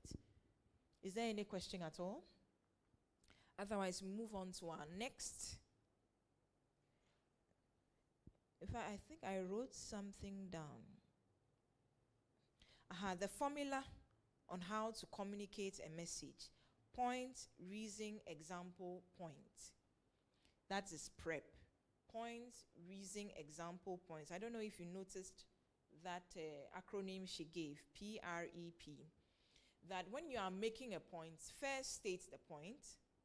Give the reason why this point is important. Give an example why the person can relate to the point and the importance of that point, and go back to stating your point. It makes things easy for you to remember. If you know that, oh, every point in my presentation has to follow the formula of PREP, because think about it. We are women in science, engineering, medicine. We think in logical ways. From A, we go to B, we go to C, we go to D. A lot of the time, we don't know how to freestyle. So give yourself a framework. This is how I present my work according to PREP. I give my point, I give the reason why the point is important. I give an example of why the point is important and why it is in real life relevant. And then I state the point again so that people keep it in mind that this is the point I am putting across. All right? Good. So you can access this masterclass again on Empowering FeMS. Just search Empowering FeMS on YouTube. Empowering FeMS. FeMS is FeMS. It's one word. And then it will take you to our channel. We have so many masterclasses that we hosted throughout 2024, 2023.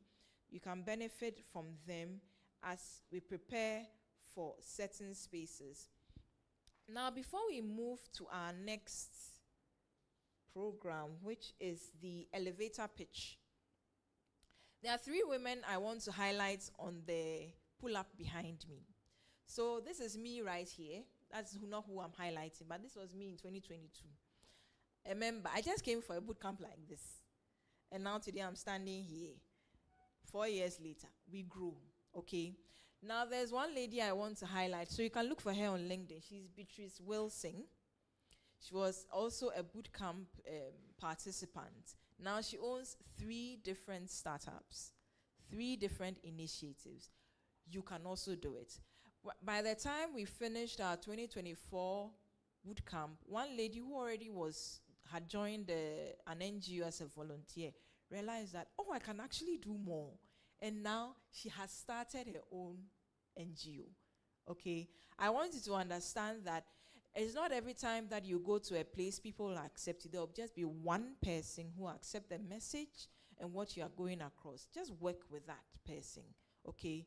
Now, the second person I want to highlight is Dr. Jamfi, Dr. Elizabeth Jamfi. Was it yesterday or 2 days ago, she posted on LinkedIn that she had been at Sign Lab for 5 years. How many of us know Sign Lab? SYN and then Lab. They are like MDS Lancet. They do laboratory services all across Ghana. She's their operations manager. And she was a boot camp member. And this is someone that I can now pick a phone and call, please, I need employment for a mentee. But did we know each other before a boot camp? No. So know that the person sitting beside you would be somewhere one day. So don't forget to take your numbers, okay? And don't do me uncle nam. Then you are working by yourself. Learn to network. Celestina highlighted it. The last person I want to highlight is Mamie Kia Aqua. She has also started her own initiative for women in STEM. And she's also hosting a program in May right here in Wakbib. And I hope that as time goes on, we would also be posting the adverts. Please make sure that you make time on your calendar to come. Support someone. You never know what you will learn, and you can also go out there and make impact. So know that we all didn't start like this. When I came, I was in my small suit trying to look like I was a professional, but hey, my confidence was down. And now see me today, I'm holding a microphone and I'm teaching about self-confidence. I've gone through 3 different workshops on self-confidence with FeMS, hosting different people on self-confidence workshops. And it has helped some of us build that confidence. So now today we can teach self-confidence. So don't worry, it's a journey. We'll all get there. All right. So moving on to our elevator pitch, we are going to watch a TED Talk about how to introduce yourself in 20 words or less. Okamoto, I've forgotten her first name. She gave a splendid way of how to answer the question, tell me about yourself. Now, as a research scientist, whether you are in tech, whether you are in medicine, you need to realize that you should be able to tell people how effectively what you do without saying a lot. Some people, when they start talking about themselves, you're like, I shouldn't have even asked the question. They will talk and talk and talk and hey. And there's no full stop. And you are wondering, is this person breathing? We don't want that for you. You should be able to say in 4 or 5 sentences what you do, and the person will ask, oh, tell me more. That is what you want to achieve with this. At the end of this replay we are going to watch, I want you to know that the objective is you need people to be able to communicate to people who you are, what you do, for them to tell you, tell me more. That is where we want to get to. so that people are not bored out of their minds listening to you, wondering when will she stop talking. And then they are now looking on the floor, looking up, wondering, no. We want to be able to do it confidently in 20 words or less. So please put down points afterwards, then we ask questions. Thank you very much.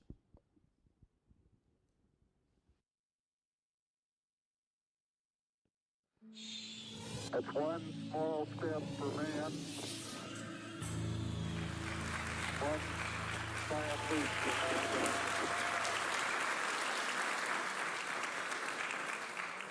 Tell me about yourself.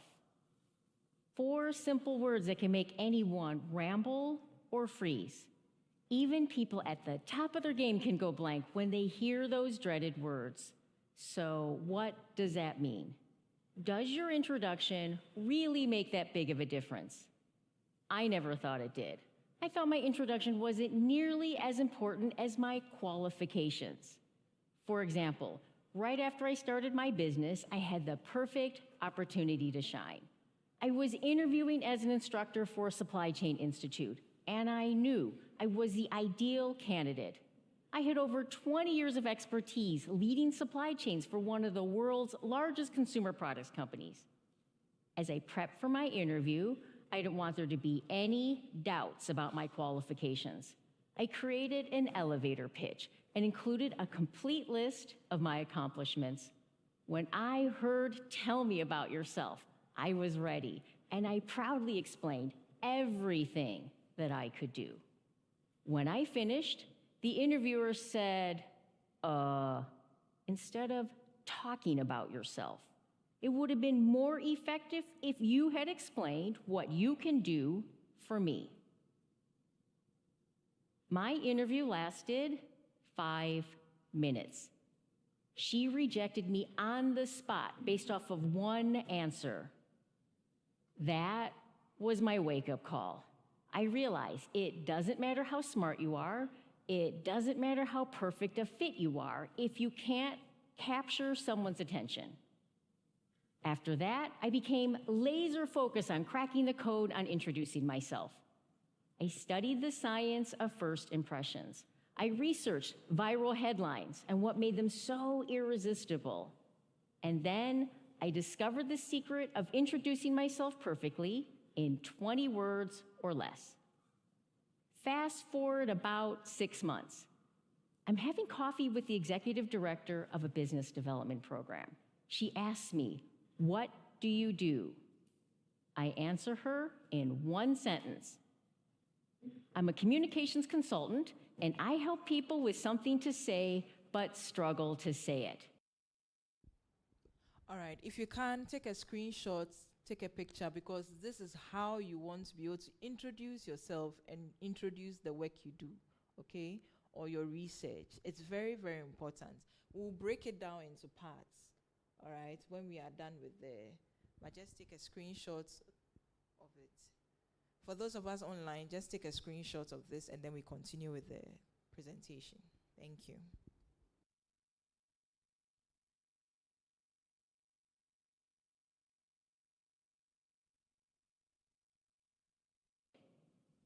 She leans in and says 3 magic words.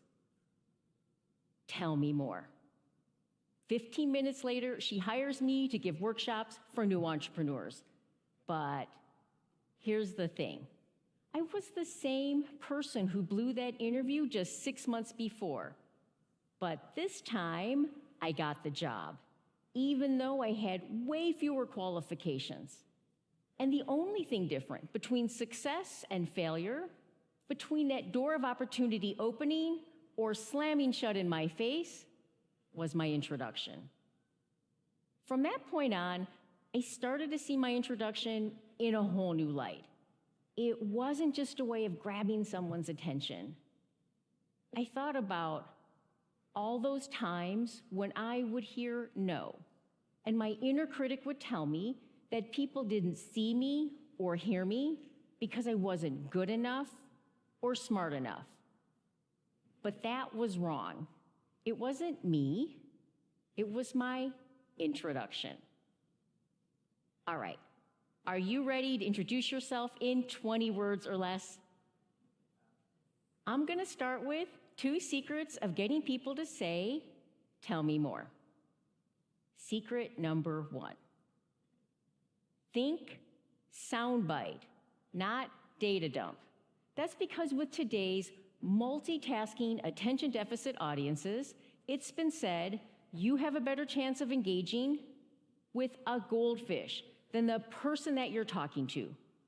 A 20-word introduction is designed to grab someone's attention and get them to say, "Tell me more." Secret number 2. Do you remember what that interviewer told me? Don't talk about yourself. Instead, explain what you can do for them. I called the difference between an "about me" versus an "about you" introduction. An "about me" introduction sounds like this. I'm an award-winning, best-selling author. Compare that to, I help new authors get published faster. Can you hear the difference?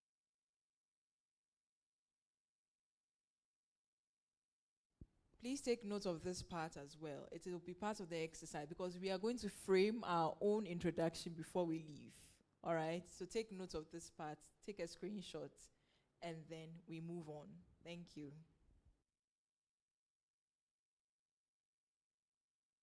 Published faster. Can you hear the difference? One describes me, the other describes what I can do for you. Now that you know the secrets, here are 5 ways to introduce yourself perfectly in 20 words or less. I'm going to start with a straightforward "about you" introduction. The formula is, I help my target audience achieve a benefit they desire. For example, I help worried job hunters confidently explain why they're the ideal candidate to hire.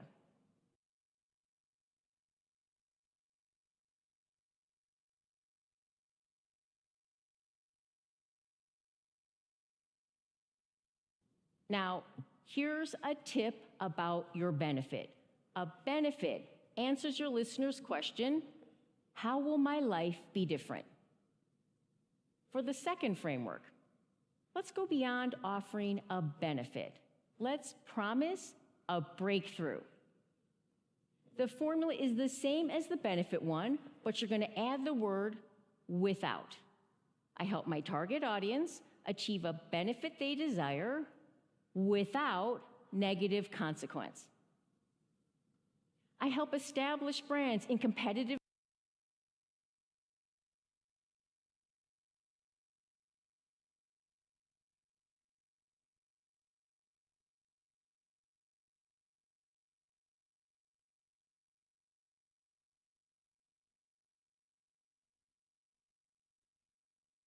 markets, rapidly reach new audiences without increasing marketing spend. The word "without" is so powerful because that's how you explain what makes you unique. For the last 3 frameworks, here's what to say if you don't want to focus on your career. For example, you're mission-driven, or you're on a career pivot. Maybe you're a student and you don't have a lot of work experience. In this case, you can use your passion, your mission, or your strength. I'll start with your passion. I'm passionate about something I value to achieve something my target audience values. I'm passionate about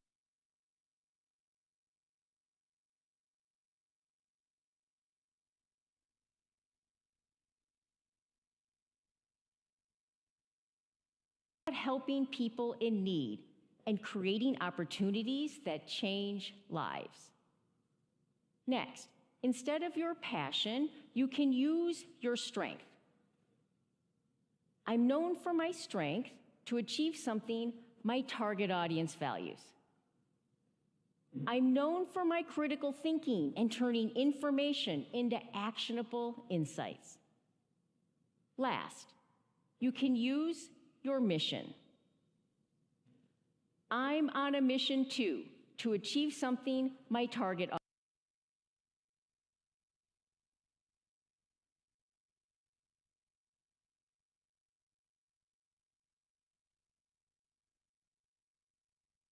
audience values. I'm on a mission to bridge the healthcare divide and make a lasting difference for vulnerable communities. And that's how you use your passion, your mission, or your strength. Now that you've seen the 5 introductions, your next step, try them out.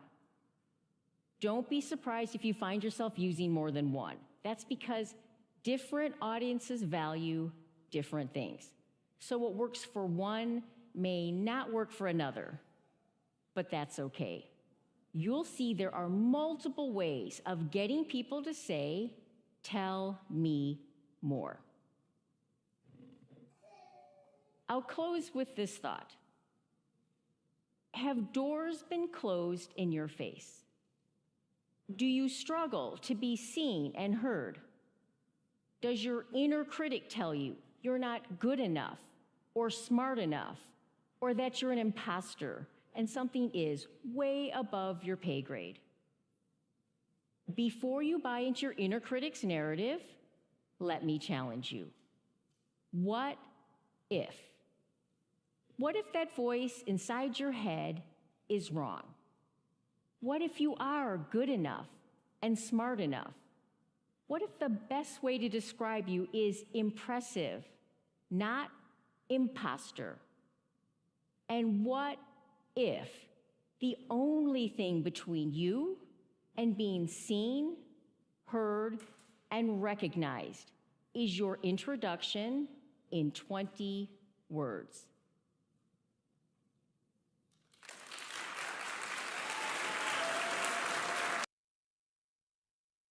Awesome, right? I loved it, loved it, loved it. I've watched it 3 times, and still, every time I watch it, I feel like my introduction, I can tweak it some more, all right? So, can we start? We want to do this together. Let's start with the first one. What can your audience benefit from you? Do we remember the screenshots we took? Good.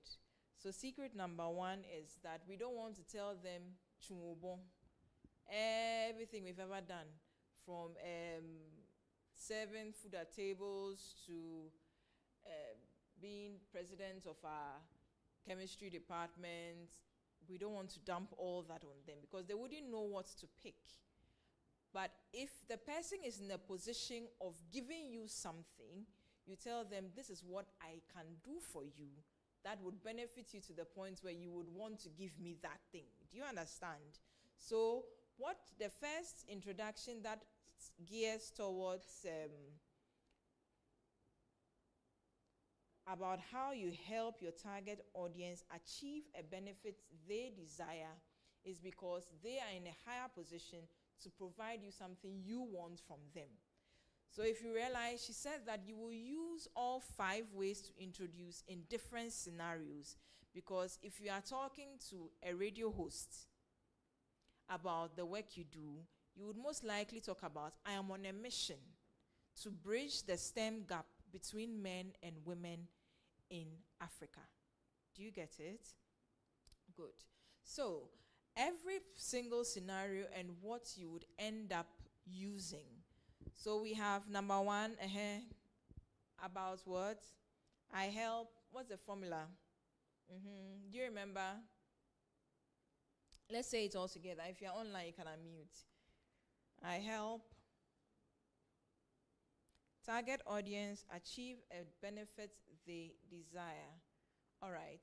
So can we write it down? What can you help? So let's say you are an interview. You are in an interview. Have you ever bombed an interview before? Let's go back to that interview. What would you have said differently that day? Let's write it down. I help.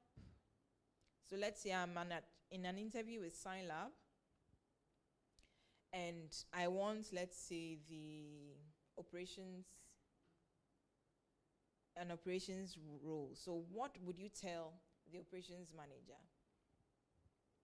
I help laboratories achieve zero discrepancies with test results through meticulous investigation, something like that. You definitely use a tool or a skill to achieve the benefit they desire. So talk about that skill. So take your pen, take your paper. You are online, but you are not exempted. We want to see you do the work. We are leaving here with an introduction. We will chew till it becomes part of us. You will keep reciting it because you will paste it at the foot of your bed. Every time you wake up, that's the first thing you see. You are brushing your teeth, that's the thing you see, till it becomes part of you. Because trust me, when we are taken off guard with a sudden opportunity, you don't want to freeze. You should have it at the back of your mind at all times. I help my target audience achieve a benefit they desire. So, think of a target audience and let's get writing. Are we done? There's a workshop, so we are going to work it out. We are not just going to learn and then go away. We want to put in the work. Good. I love the way she spoke at the TED Talk. Do you see the way she kept pausing to let it sink in? I was so impressed. Like, she sounds like a pro, but it takes time and practice, and I'm sure she'd been practicing a long time to get to that point. So have you told your target audience what you can help them achieve? So using maybe tools like AI productivity tools like Trello, ClickUp, Notion. What skill do you have that would benefit the person you are speaking to? Talk about it. All right, let's move on. Our time is gone. We want the second formula is promise award, a breakthrough. Promise award, a breakthrough. Good. Now we want to explain what makes us unique. So we are using the word without. Remember what she said. Use without. Without is so powerful because it gets the person to realize, oh, I can actually let go of that negative consequence if I take this person on to do what I want them to do. So you are promising a breakthrough. You are promising a breakthrough. All right? Oh, thank you very much. Wow, thank you. So I help my target audience achieve a benefit they desire without a negative consequence. And what is that negative consequence? Without increasing marketing spend, without wastage. That is one thing we do with our research here on campus. We're always looking at how can we perfect that process? How can we stop wastage? So what breakthrough can you promise your academic audience? You want to publish. You want that supervisor. You've been applying to professors in Australian universities. But what have you been promising them? Have you been telling them, take me on, no. Why would they benefit from taking you on as a PhD student they are supervising? Every professor wants to publish. Some want to publish and get to emeritus level. Are you aware? What can you help them with? What can you promise them? Oh, I have seen your research on gene therapy, and I believe that taking me on would make sure that within 2 years, we can achieve this result. You are promising a breakthrough. All right? Good. So then she moves on to 3 other ways. So it became 5 different introductions where you are using your passion, your mission, and your strength to describe what you can do for the person. We like to talk about me, but someone wants to know, how can I benefit from you? One woman was bold enough to say that if I'm taking you on me, I'm using you. And this is how I want to use you. Can you do the work? Some people are very plain. But that is what an employer is bringing you on for. I am coming to use you. What skill are you bringing on that makes you different from the 10 other people I am interviewing? Keep that in mind. You want to explain why you are unique. I love the breakthrough formula because you are letting them know that, oh, good, this one is also here. Good. So passion, mission, strength. Can we move to talking about our passion? What are you passionate about? I'm passionate about female empowerment. So now I know that by the time you are leaving here, you have learned so much and you are coming back tomorrow to come and confidently give your presentation. Okay. So our online audience, would someone want to unmute and tell me what they've written down about themselves? How you would want to introduce yourself? Remember, we actually introduced ourselves at the beginning. But now, how would you want to introduce yourself differently? Tell me.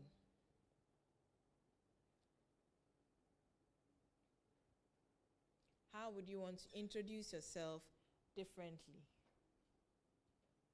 Hello, have a seat.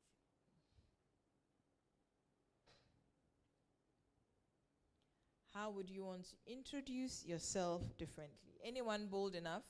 Or we are all going to hide? We don't want to talk, eh? Oh, no. You have to say something. Tell me. How would you introduce yourself differently? I know you are really benefiting from today's workshops. So tell me more about what you would want to say if you were asked to introduce yourself.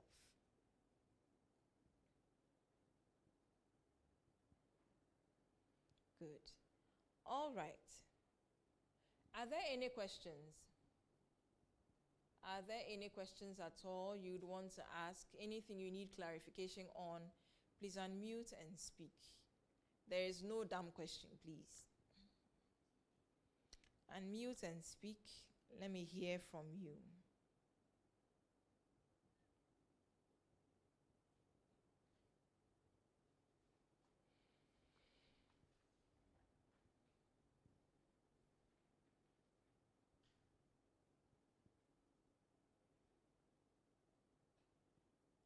So the logic behind an elevator pitch is because, like she said, people's attentions are so bad, it's even better to speak to a goldfish than to speak to a human being. Imagine. Because the goldfish will actually turn to look at you. But the human being is looking at his phone.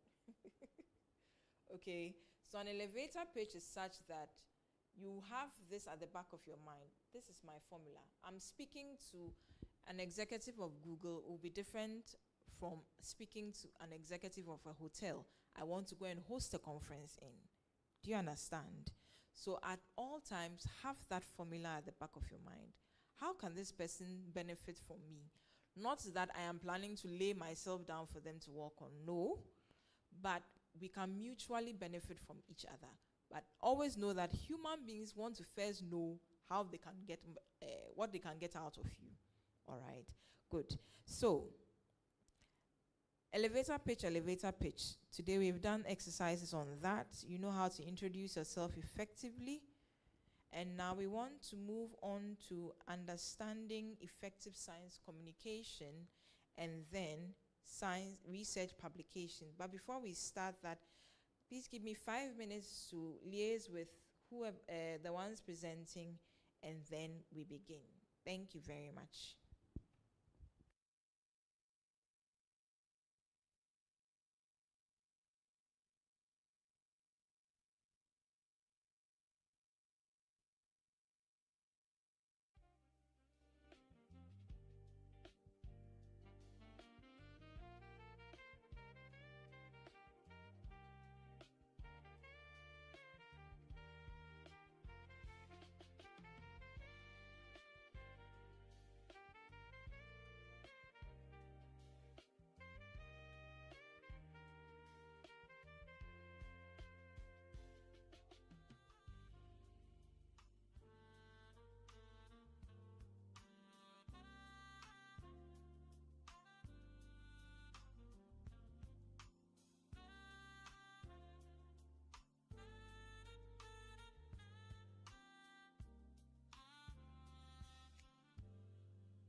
Oh, Jesus, Your love, it never fades.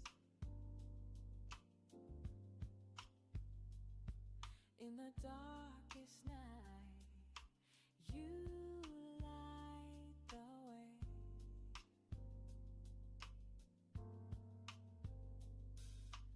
Your name is hope. It breaks every chain. Forever and always, your love remains.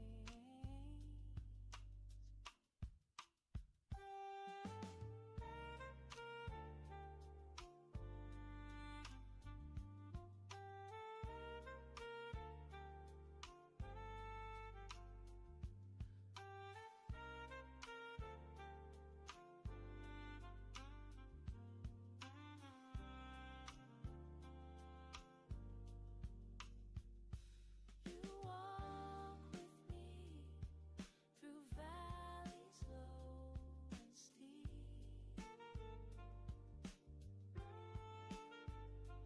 Your voice, it calms the oceans when they weep.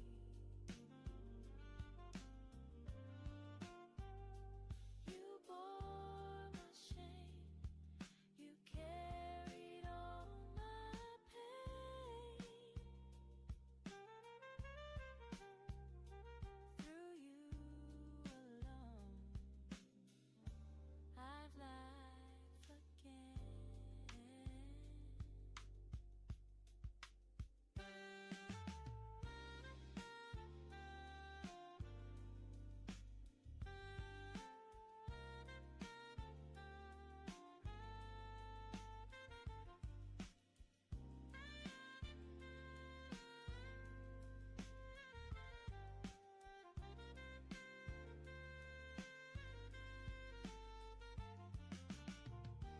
Your love, it lifts me higher than the skies.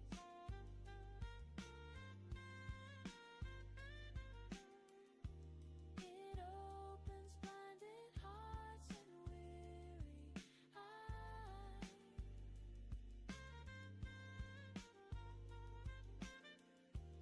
A love so pure, it sets my spirit free.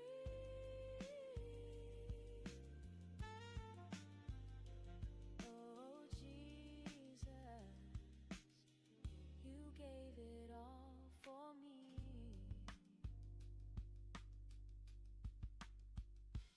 You walk with me through valleys low and steep.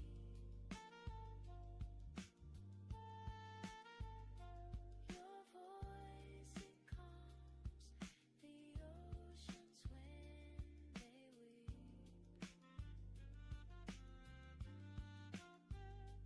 You bore my shame, you carried all my pain. Through you alone, I've life again.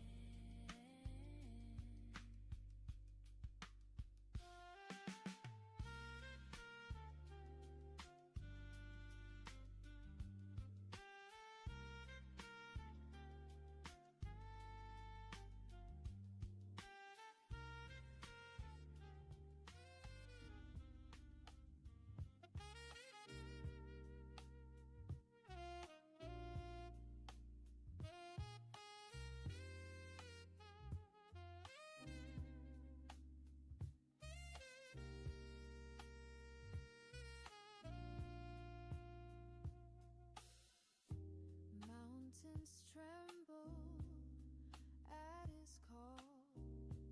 Chains will break and giants fall. Light breaks through the darkest night.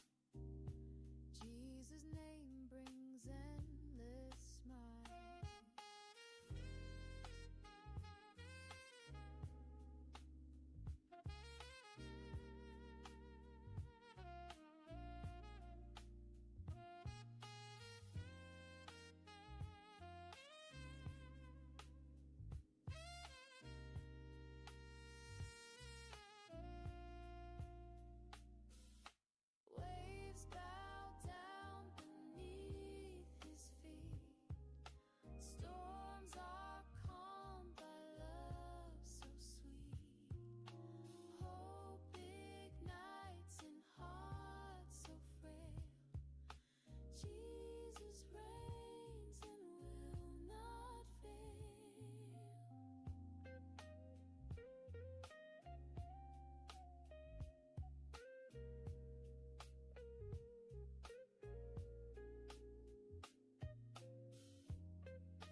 thank you for your patience, and I'd like to introduce our next speaker. She's right here in person, in the person of Professor Lydia Mosi.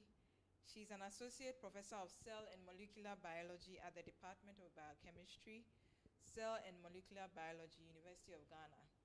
And she's also the Deputy Director Administration of the West African Center for Cell Biology of Infectious Pathogens, or WACBIP for short.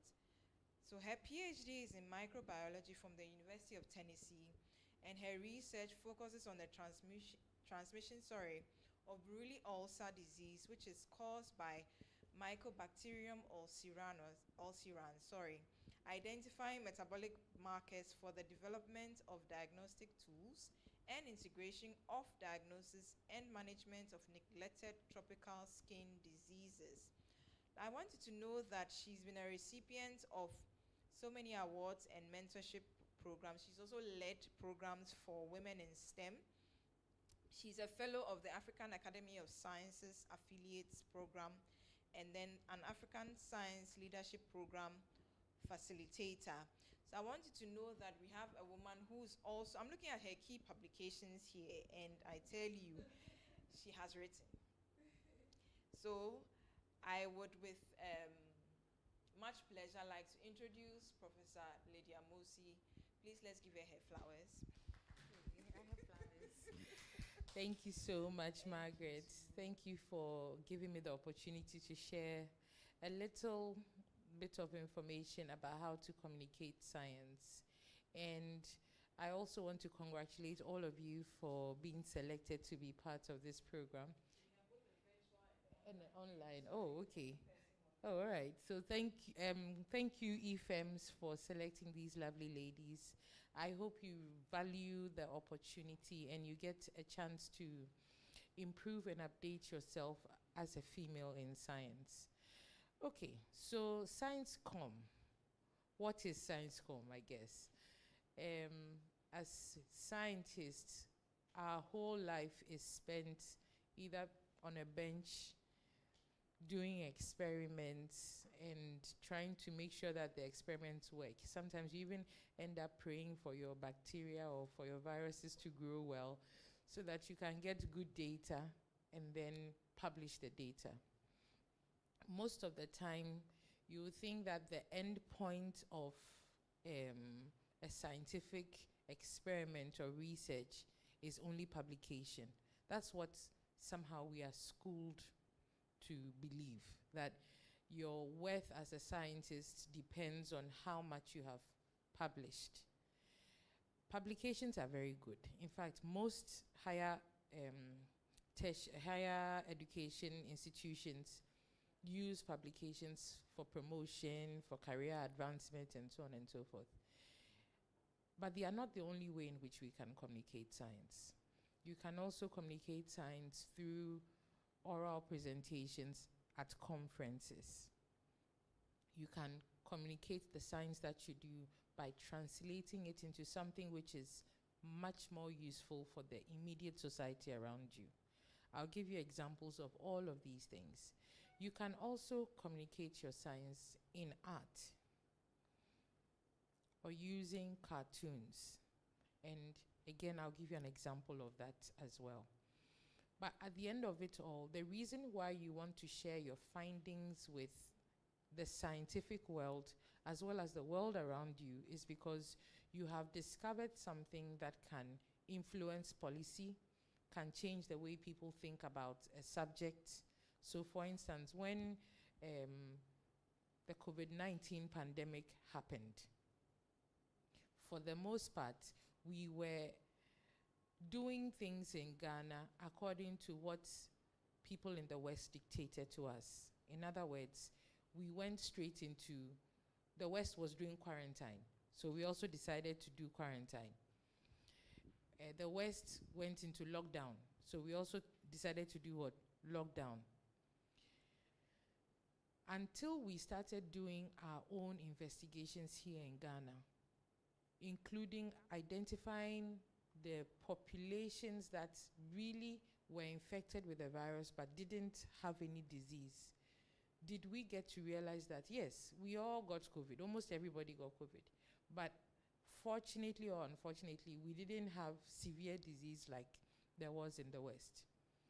The science also told us that it was simply because we as Africans, or we here in Ghana, had been exposed to so many different other pathogens which had primed our immune system, so that even when COVID came, we already had kind of like protection against it. Our story was very different from what was happening in the West, because they don't have the kind of resilience that we have, right? Now, it was because of these laboratory-based studies that we got this information. If it stayed only in a publication and didn't go beyond the publication to influence policy, we would not have gone into, let's stop the lockdown. So the communication went from research in a lab to someone who is in government to change the policy of lockdown to, let's start opening up in small places and let's start going back to things as they were before the pandemic happened.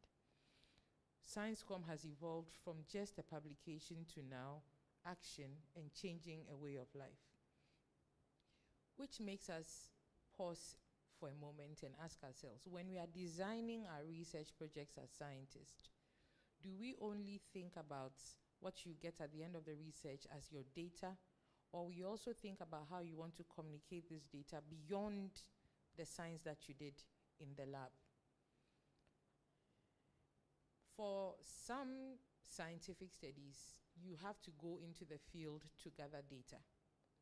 You have to go into the communities. Even for COVID-19, you have to go and test people. When you test the people and you bring their samples to the lab and you finish working on their samples, what do you do with the information? Do you go back to the community and tell them that this is what we found, and so because of what we found, do this or don't do that? That's little bit of do this, don't do that, is what we call policy influencing, or changing the way society behaves because of research that you have done. Okay, now the policy influencing can come in so many ways. Sometimes it can even come as a newspaper article, because a lot of people read newspapers. Or alternatively, you can use blogs, because now a lot of people use blogs. You can even post on LinkedIn. People go and look at LinkedIn profiles to see what you are doing. And based on that, you are influencing policy, because someone will see it and say, hey, let's look at this and follow it up a little bit further. I also mentioned that you can communicate your science in terms of art. And we actually have an FeMS alumnus. Her name is Mami Ikea Aqua. She is finishing up her PhD in the department. And she does science communication with art. She's fantastic, like this. This here is, if you follow it panel by panel, you can see that she's followed a particular discussion. Probably it's even a talk, a research talk, and as she's hearing the talk, she's drawing all of these things and capturing the keywords in a format which is easily appreciated by someone who is not a core scientist at heart. And it's beautiful to look at. It's very informative, has a lot of detail, and breaks down the complex scientific terms and whatnot into something which is not only visually stimulating, but packed with knowledge as well. For three of our successive WACBIB research conferences, she has sat through every single talk and done something like this for every single talk at the research conference, and compiled a visual book of abstracts of every single talk. You can imagine what that means, right? Visually stimulating, and then you can easily get the picture right off the back. Okay, so there are so many ways in which you can communicate your science. I mentioned presentation at conferences as another way to communicate your science. And you have to start from grassroots. In my lab, for instance, every student who comes through my lab, whether it's an undergrad, graduate student or whatnot, at some point in time, you will be given the opportunity to present the work that you are doing or a paper that we are all discussing. Sometimes people say that, oh, they are shy, they can't speak in front of a crowd, and so because of they are shy, they don't want to do it. But you have to start from somewhere. And there's no right or wrong interpretation or feeling about it. You have to start from somewhere. I remember growing up, one of the things that I heard was if you have to give a talk about your science, you have to practice. Sometimes even stand in front of a mirror and look at yourself in the mirror and then say what you have to say about what you are going to present, so that you can appreciate the manners, or like the mannerisms on your face or the gestures that you put on your face, to see what you look like in front of an audience, to help build your confidence. Okay. You also have to find the approach that works best for you to know your science. If you don't know your science, you can't communicate it. You have to know your science in terms of, you did the experiment, you stood behind the bench and did everything. You got the results yourself. You probably discussed the results with other people in your lab, or you read about it and now you have a discussion of it. You know what it means. Nobody else in the room knows the work that you did better than you. Do you understand? So when you are standing in front of people, you have to convince them that you know, you own the work. If you stand there and you shake, and even when they ask you a question, you are not sure what to say, then it means you don't own the work, and your credibility as a scientist goes down. So owning the work starts from how you even design the experiment to understand it before you even deliver it. And when you have to give the presentation, normally every conference, every meeting will give you timelines. Maybe come and talk for 15 minutes, and then they'll ask you questions for maybe another 10 minutes or so. That talk for 15 minutes, come and answer question for 10 minutes, is not something which you should take trivially. It doesn't mean you have 25 minutes to give the presentation. If the conference says talk for 15 minutes, you talk for 14 minutes. You don't go overboard. The minute you go overboard, you have disrespected everybody else who is sitting in the room, because you have not valued their time, right? So you speak for the allotted time that you have been given, and then you welcome questions, because that's an integral part of giving a presentation or communicating your science. Respecting people's times. The other thing which, when you are delivering the presentation, you need to pay attention to is the medium that you are using. If you are doing the presentation on your laptop and there's a pointer that you have to use, you don't come and in the 15 minutes that you have for your presentation, now start learning how to use the laptop and then the pointer. That thing is, for me, I find it very unethical. If you have a presentation, you need to go ahead of time. Make sure that your slides are loaded. Make sure that you know how to use the pointer, so that when you get there, the minute you take the pointer and you greet the audience, you start delivering your talk. You buy your confidence by doing that. But if you are now looking for, what do I do? You just lose everybody. People will think that you are not a serious person. So you prepare ahead of time, and then when you stand there, now you deliver what you know as your research. You also have to have a certain kind of flair in delivering your presentation. Yes, it's science, but you need to intertwine the science with something realistic and give enough examples which are tangible. So it's not just coming to stand there and talk 100% about the science, and then sometimes you are talking so high above the audience, or sometimes you're even talking below the audience. In other words, you need to know who your audience is. If you are delivering a presentation in front of your supervisors, then you have to use the right terminology. You don't go and stand there and say, so I added this thing to this stuff, and then that stuff made this thing. No, because these people are people who know their science. So you go and use the right terminology. I added this DNA to this vector, and then I got this, or whatever. you are using the right words. But if you are speaking to an audience which is like an SHS class, they haven't reached there yet. They have not reached your level. So you need to find words which are easily relatable to them and introduce a lot more real life examples for them to appreciate what you are talking about. It's all part of the delivery that you are going to give for people to appreciate your science. Okay? You need to make eye contact with people when you are talking so that even when people are sleeping and your eye falls on them, they'll be like, hey, let me open my eyes so that the presenter doesn't feel like I think they are boring or whatever. Okay, you need to have good gestures. And sometimes you can even pose a question in the middle of your presentation. You pose a question.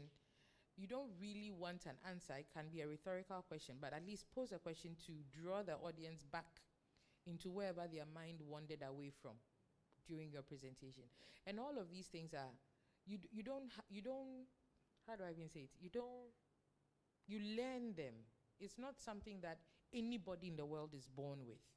You learn how to do these things bit by bit, and it comes from repeated trials, standing in front of a mirror repeatedly, identifying your style of presentation, facing the audience, not facing your slides, and reading from the slides. No, that is all is giving bad energy vibes, like big time, right? So you engage the audience, draw them in, so that by the time you are done, you get an applause which is worthy of what you have prepared for to deliver on that day. Okay? When you are giving a science presentation as well, on your research, don't forget the second half is as equally as important as preparing for the presentation in terms of PowerPoint or whatever.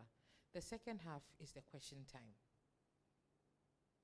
It is as equally as important as the first part, which is you delivering the presentation. If the second half involves asking of questions and people are asking you questions, prepare to have responses. Prepare to have responses. It means that whilst you are putting your slides together, you are thinking about every information that you put on the slide. If anybody asks me about that piece of information, I should be able to give them a response. If you don't have a response for it, don't put it on the slide. Sometimes I see a lot of people copy and paste pictures from the internet into their presentation because maybe at a particular point they wanted to show a picture which looked like that. But then they didn't even read to see whether that picture was within their context. So for instance, if I want to put a picture of, let's say I work on skin diseases, so I want to put a picture of someone with a skin disease in an African context, and I go and pick a picture from the internet on a white person, and I put it in my publication, in my presentation. It doesn't harmonize with the work that I'm doing, which is on black skin. So you just don't copy and paste without having any meaning to the work that you are doing. Do you understand? So that at the end of the day, if anybody was to ask you a question or convey another meaning of anything on your slides, they will see it. You'll be able to give a response directly because you've matched it perfectly to the topic that you are delivering. Okay. The other thing about preparing your slides, I know I'm going a little bit back and forth because I didn't have a script, and as I'm talking, the ideas are falling in my head. So the other thing about preparing your slides is I see a lot of people putting like a thesis on one slide, plenty text. If you are using PowerPoint for a presentation, remember, it is not Word, Microsoft Word. It's not a Word document. It's a PowerPoint. And PowerPoints are to capture bullets for you to remember to talk about, or to have images so that people can visualize what you are saying. If you go and now put text, then you might as well just have shared a Word document with everybody. and said, hey, okay, this is the presentation I'm going to give you, go and read it. You could have done that, but no, it's a presentation. That's why you're using PowerPoint or Canva. So you put your ideas, bullet ideas, which you would develop during your speech. That is why it's not good to read from your slides, because if you read from your slides, you're going to be really reading bullets which are not developed. And so you'll not be conveying anything which is important, or you'll be pointing people to pictures, which doesn't, like when they go, they'll not even remember, right? So think about the fact that you don't have to populate your slides with text, but you have to put bullet points and pictures. Wherever you got the pictures from, you have to reference it. Otherwise, you are plagiarizing. You know what plagiarizing is? When you're taking somebody's work as if it's yours.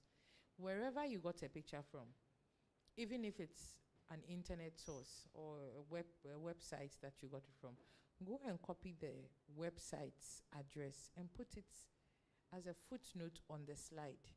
You are giving credence to the one who developed that picture or that image. Otherwise, you are plagiarizing. All right? All of these things you learn as you keep doing these things, okay? And then probably just to wind up, I guess, don't forget about your own personal outlook and your appearance when you're going to give a presentation. It really matters, okay?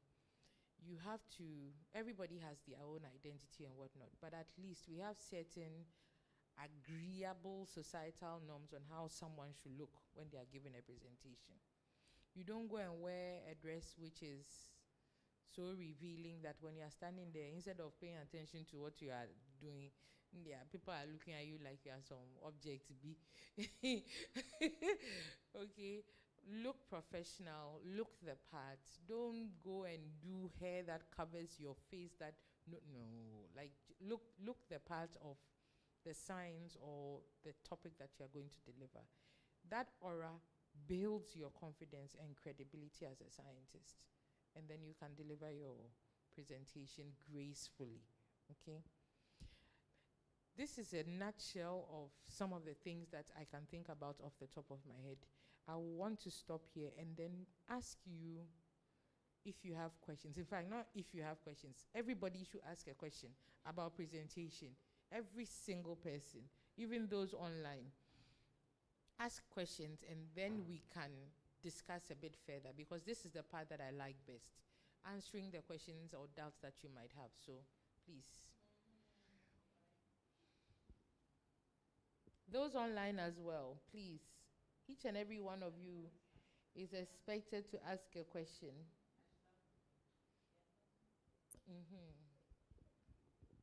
Hello. Hi, online peoples. Good afternoon. Good afternoon, Grace. Good to hear from you, and I'm happy to have been part of this program, and I'm glad and really appreciate your presentation. But I have one concern. So I am someone into tech, but then in health. So I'm trying to bridge the gap between tech and health, and my specialty is data. It's quite difficult finding someone like me in the research space, because most of the times I've been on most research groupings, and I only find people in biosciences, in the lab, chemistry. But finding someone like me combining tech and health has been quite a challenge for me. And sometimes getting even papers on topics that I want to work on is very difficult. So I don't know, this is like my third group I'm joining now, and I still see the same thing. It's the biosciences, it's medicine, it's chemistry. Is there anything you are doing for us, for those coming? Actually, I'm from a non-tech background. I was a nutrition officer, and I decided to get into tech. So I'm trying to link nutrition and tech, and it's been quite difficult. I always find myself alone in any group that I get into, like the first speaker said. So is there anything they are doing, or are there people that I don't know of that maybe I can link up to who are in the same field as I am trying to get in Ghana or elsewhere, because it's been quite difficult for me. Thank you. Thank you very much, Grace. When you say tech, what kind of tech are you referring to? Okay, so I was a nutrition officer before I went in to do health information. But the whole idea is the core thing I really want to do is data, getting data quality in our health sector. So I'm really big on data. So data is really what I want to do. So getting data quality, getting the right data entries done. And because I've been a data collector from the roots, I know how data is being manipulated and how data is being worked on in Ghana Health Service. So I am big on data, but finding someone in the same field as me, data, health data particularly, has been quite a challenge for me.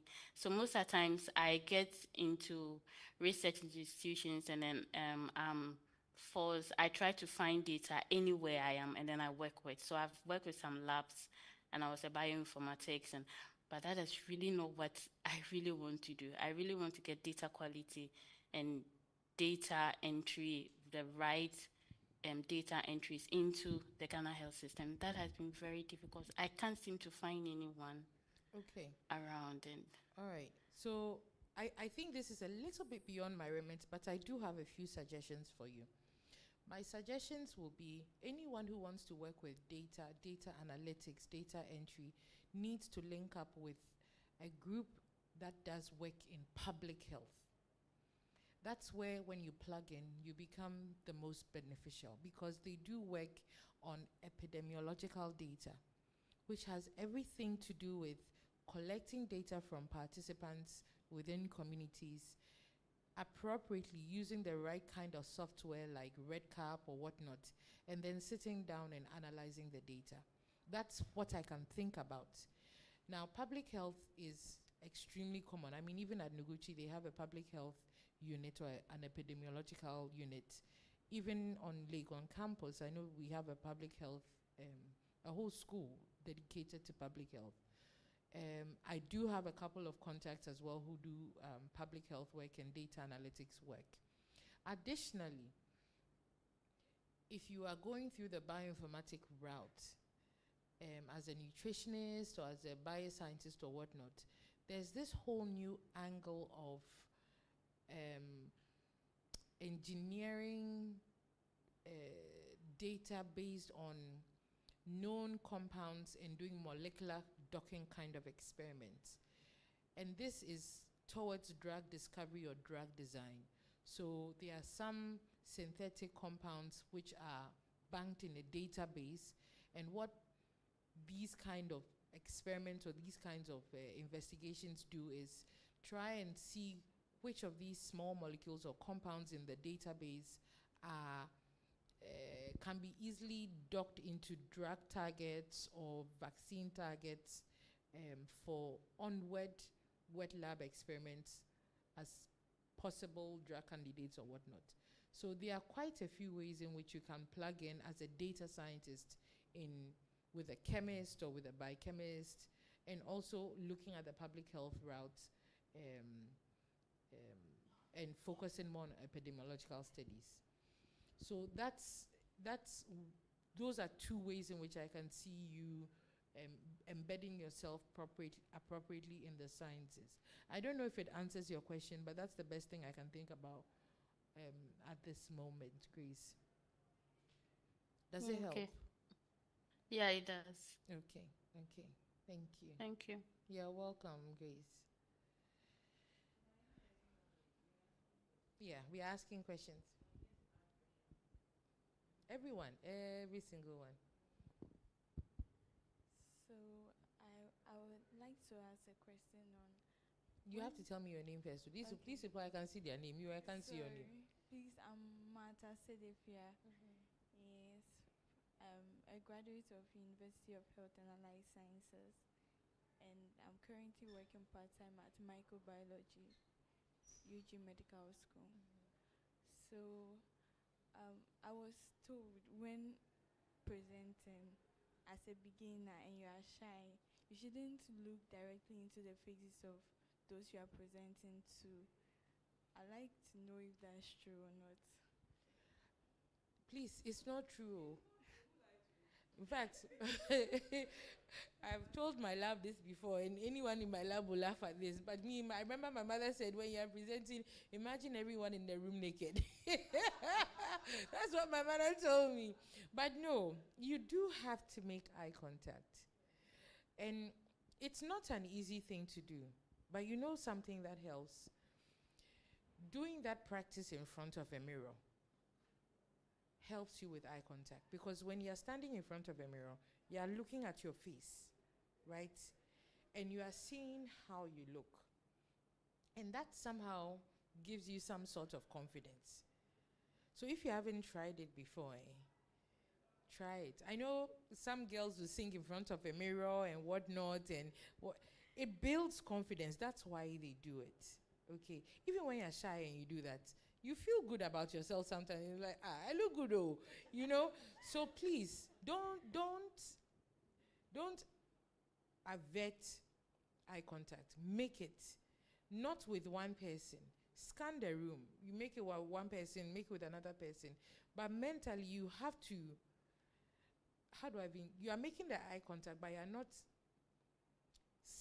I don't want to say you are not seeing them, because if you are not seeing them, because in the moment that you are making the eye contact, you are talking about your science. So you are seeing them but you're not appreciating them in your mind's eye, but you are visually seeing them. It doesn't make sense, but in my head, I how do I even say it? It's like I can see you, but in the moment, I'm like my whole concentration is on what I'm saying. So even though I'm seeing you, I'm not seeing you enough to unsettle my delivery. So I make eye contact, move. I make eye contact, move. And sometimes you can fix your gaze at the back of the room. Anyone at a point at the back of your room, anyone seeing you would think you are making eye contact with them. But you're not hiding your face or looking at the slide. That one, dear, we don't like it. Next question. So your name is? Oh, okay, please. I'm Gladys Agab. A graduate from the University for Development Studies, Tamale. I also read biochemistry. I'm National Service Personnel at UDS.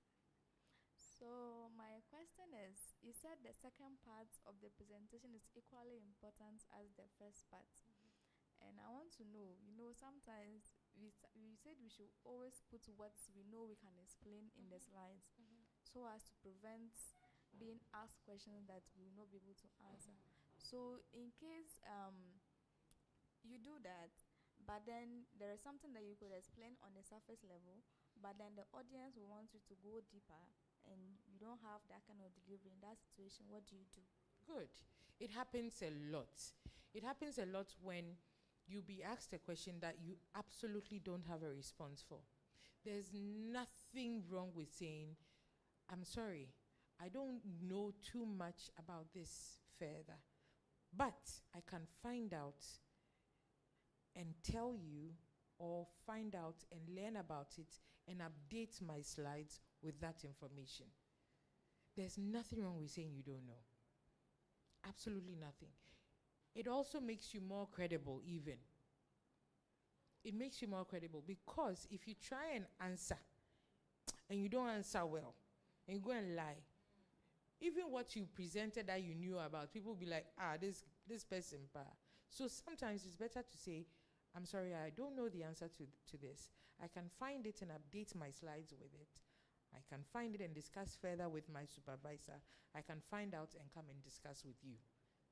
Right? This is forward thinking and better. Thank you. My name is Patience Ekufu Krama, and I'm a graduate of University of Education, Uniba. I studied mathematics with economics, and honestly, that's the same question I wanted to ask. I've been laughing throughout when she was asking the question, because that was actually the same thing I wanted to ask. So I think you've answered. Oh, but think of something else. There's definitely, you've given a presentation before, right? Yes. What was one of the things that you were not confident about before you gave the presentation? My presentation was on how to make students understand circle theorems better, because mostly, especially in SHS, mostly students find circle theorem to be complicated topics. So I used this software, GeoGebra, to teach them to understand it better. But I realized that I was having some challenge with the software when I was presenting. But later on, that was a little bit challenge that I came out with. They asked me certain questions that I couldn't really answer because I wasn't really good with IT software stuff. So that was why I wanted to ask That's why you question. wanted. But apart from that, nothing else has. So if I tell you to stand up and give a presentation right now, you have no issue, girl. The only issue I'll have is when I'm not fully prepared with it. Therefore, I have to actually prepare more. Better. Okay. Great. So you have actually added to what my topic is about. Preparing. Delivering in front of a mirror, delivering to your, in fact, sometimes you can deliver to your mother or anyone in your house who will listen, and let them ask you the basic level question. It makes you think about whether you're going above your audience or below your audience, right? So thank you for that. Basma, I know this lady. My name is Basma. I'm a research assistant here at WACBIB. So my question is, say for example, you've been presenting to a certain group, like every single time you are presenting to that group, and then you have gotten comfortable with them. How do you stop yourself from being overconfident? That's a hard question. How do you stop yourself from being overconfident? Are you ever overconfident?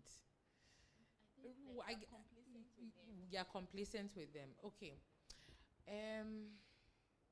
I think every opportunity that you get to give a presentation should be a learning experience for you. If it ceases to be a learning experience, then you have to challenge yourself more. Challenge yourself more. It's good to be comfortable with a group. Like, for instance, me, I'm very comfortable with my research group. Okay. And so when I'm giving a presentation, I have a certain way in which I'll give the presentation. But I want the people in my research group to leave having learned something more. And this is where you challenge yourself a little bit more. Add something that would be a learning point for both you yourself and the people who are going to listen to you. Okay. That means you are building your own level of competence, and you are pulling the people in your research group along with you. Okay. So I would say never ever get to a point where you are so confident and complacent that you become arrogant. But always adopt this learning demeanor and challenge yourself more along the way. Okay. Good. I know this lady as well. So please, my name is Susanna, also a research assistant here at WACBIB. My question is that you said that when you are presenting, you should get yourself acquainted with the materials that you'll be using. So assuming you've done all that, you went ahead, tried everything with every material that you'll be using, for instance, your pointer, you've gathered all the courage along the way, and then it doesn't work, what should you do at that instant? It's your family people who have followed you into the place. At that point, you say a small prayer and say, hey, you people leave me alone. No, on a more serious note, that's where you have to introduce what I would call a small, I don't want to call it sidebar, but you introduce some humor into it at that point. It's a perfect opportunity to keep breaking the ice with the audience and quickly resolving the issue. Okay? So, yes, it's possible that the pointer would fail you. It's possible that the slides would stop. It's possible that the lights would go off. Okay? But in all of this, in your preparation stage, if you know who your tech person is, at that point in time, you can easily turn to the tech person and tell the person, please, can you help me with this? And still keep engaged with the audience. If you know the material, it means you even know what is going to happen on the next slide. Thank you. You even know what is going to happen on the next slide. So you can still continue talking without necessarily projecting your slides. Remember, the PowerPoint presentation is just a medium. It's not the absolute fact. Some of us get hung up on the PowerPoint such that if the PowerPoint is not working, then we are all frazzled. But it's a medium. It's simply a medium. Occasionally, people will print out their presentation, the PowerPoint slides. If you have it printed out, you can quickly reach for it and then continue. Up until when the tech has resolved itself, then you can go back. And then you can just buy a minute or two to show whatever concept or image that you wanted to show. But then it should continue. I'll give you a real life example of how this happens. Not as a presentation, but something as relatable. For people who are trained to give massages, body massage. I know it's far removed from what we are talking about, but it's a good example. The people who are trained to give massages, one of their cardinal rules is when you start massaging a person, let's say it's a full body massage and the person is lying in front of you. When you start massaging the person, at no point should you completely lift off your fingers away from the person. You should always maintain some sort of contact with the person. Because if a massage is 1 hour, it means for 1 hour they have to continuously touch you and be massaging you. But sometimes they want to reach for extra cream or extra oil, or they want to get a hot stone or something like that. Whilst you are reaching for that thing, the massage therapist will always keep a hand or a finger on you to continue the momentum of the sensation of feeling, of being touched. Okay? It adds to the whole experience of a massage. The minute you take your hands away and then you bring back your hands, you are introducing another level of energy which wasn't there in the first place. So massage therapists always will keep their hands on you until the end of the massage. When you leave, you feel good. It's the same as a presentation. Always engage your audience. Never leave them to a point where they are sitting down wondering what is going on. You lose them completely. And then when you start again, it's bad energy vibes before you get back to the momentum. So whilst you're working on your tech, keep engaging them. It can be a joke.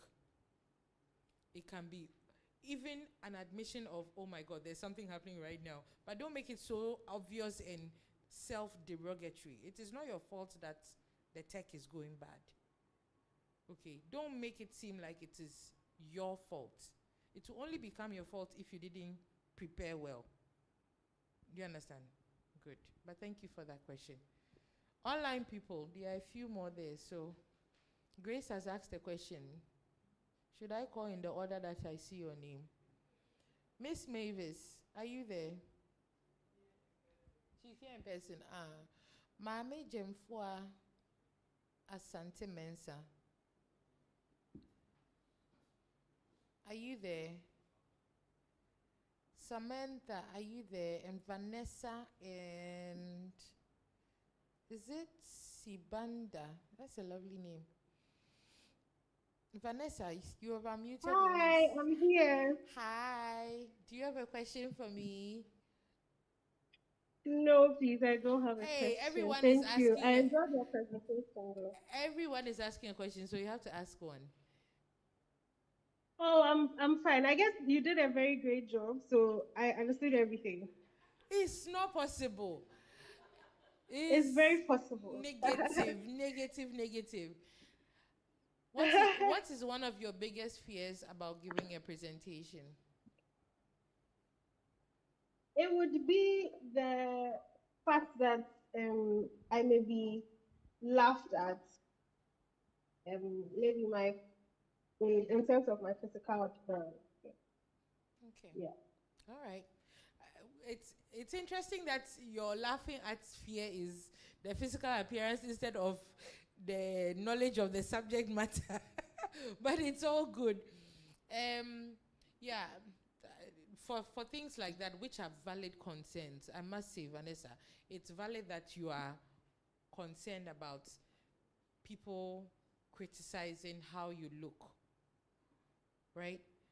But for that one, I beg you, ignore it. Like, it should be the last thing on your mind when you're delivering a presentation. As long as you like what you see in a mirror, you yourself, you like what you see in a mirror before you go and stand up. What anybody else thinks about how you look is secondary to you. Cry. So thank you for sharing that, Vanessa. You see that you shared something important to the discussion. Thank you very much, too. Good. Samantha and Mami Jemfo, do you have a question? All right. Well, if you don't have a question, Mami, yes, thank you for unmuting. No question. Okay. If you don't have a question, then you know what I'll ask, right? What is one of your fears about giving a presentation or about science communication? I think mine is not able to communicate exactly what I want to do. Could you repeat that? Not being able to communicate exactly what's on my mind and my mind then. Because I have a bit of a stammer. Okay. Sometimes, when I will tend to rush to the speeches. Yeah, I understand that.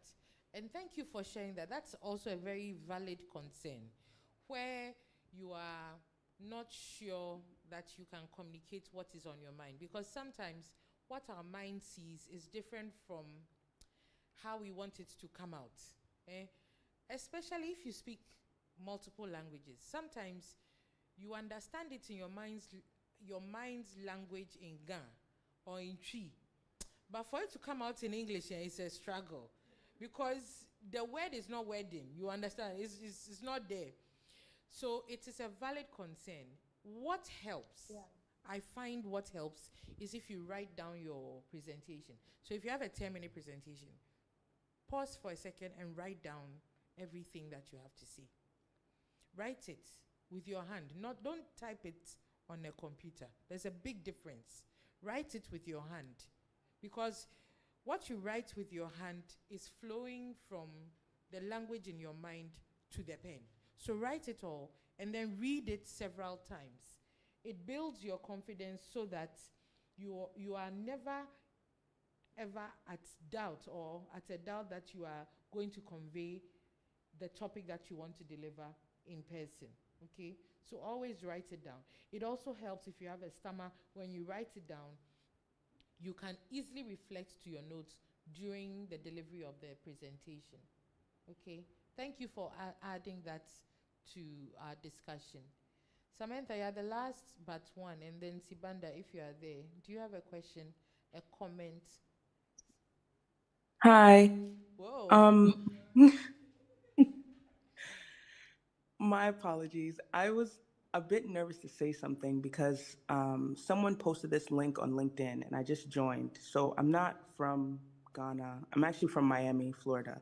And I just joined this and I was just listening it on. So I was kind of nervous to say anything because I was like, technically I'm not part of this, or I don't know if I should be here.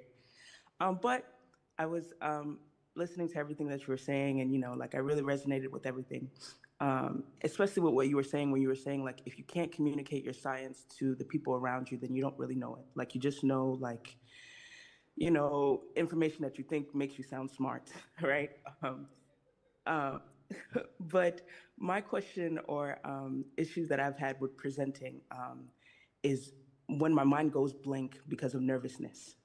So like, what do I do after that, right? I don't want people to interpret what I'm saying like, oh, you don't know what you're talking about, because I know, but in this moment, my mind has gone blank just because I've prepared for this presentation, and maybe something just didn't hit in the room and my mind has just now gone blank. And my research can't be communicated in this time. So yes. Well, Samantha, thank you so much for joining, and we are delighted that you are actually joining. Thank you so much, and we hope that it's been useful so far. And yes, a bird can fly in the room if you're in my part of the world, or I don't know, wind can blow some curtain and then steal your concentration away for just a brief moment. What helps with that is if you have little, I would call them cheat sheets, or like small reminder cards, or even a printout of your presentation at hand. So the minute you go blank, you easily can just flip to that page and then remember your train of thoughts. It always helps. Having those little cards with cues to get you back on track, or a whole printout of your presentation so that you can easily refer, okay? There's absolutely nothing wrong with that. It's human for your mind to go blank. And you should use the opportunity to just recover and adapt real quick so that you don't lose your audience. Even they go blank half of the time. So it's human and you can fix it. So it's not an issue at all. And thank you once again for joining, Samantha. Of course, thank you for having me, and thank you for your response. I appreciate it. You're welcome. Last but not the least, Sibanda, if you're there. Hello, everyone. Hi. So for me, my greatest fear is when I'm presenting before people, is saying something that is not meaningful and wasting people's time. It's really a big thing for me. So before I make a presentation, before I prepare a presentation, I reflect on the message that I want to give to the people out there. What message am I sending? What impact is it? What impact does it have on the people that I am presenting to? And how does it appeal to the feelings of my audience? So yes, that's about it. Thank you so much for sharing that. And I think it goes very beautifully with what I had mentioned earlier about knowing who your audience is. If you know who your audience is, it means that you have reflected on them and you have prepared your presentation according to their level. And so by all means, do some homework, even if it's a conference that you are presenting at. Do some homework and get an idea of who the participants are. Will you have professors there? Would you have high school students there? Would you have graduate students there? And you prepare your presentation to match that range of diversity of people who are listening to you. All right? If it's high school students strictly, your language has to change. That way, you will not have the feeling of, are you boring these people? Or are they excited about what you're saying, or are they interested? Whilst you're reflecting, it will also give you an idea of what to include on the slides. If it's high school people and you go and put text only, oh, you lost them on page 1. But if it's high school people and you put art, or you put, or you have a lot of examples, like tangible, relatable examples, oh, they will stay with you from point 1 to point 0. Especially if it's high school students as well. If you ask them questions during your presentation, they will stay engaged. But if you go and ask professors questions during your presentation, you want to shoot yourself in the foot at the same time. So for them, you deliver what you have to deliver and then wait for their questions, right? But for high school students, because you want to draw in their curiosity, you ask them questions. And then they'll feel like, this person was very relatable. Oh, this person is someone we can jive with, you know? And then life goes on from there. So with that, I really want to thank you all for asking questions. It's not easy because even now, I'm sure you haven't quite yet broken the ice, but when everybody asks a question, then you break the ice more because people get to see what you're reflecting on during the program. One last round, if there's any other burning question here or comment, even from Margaret yourself, if there's a comment or a question.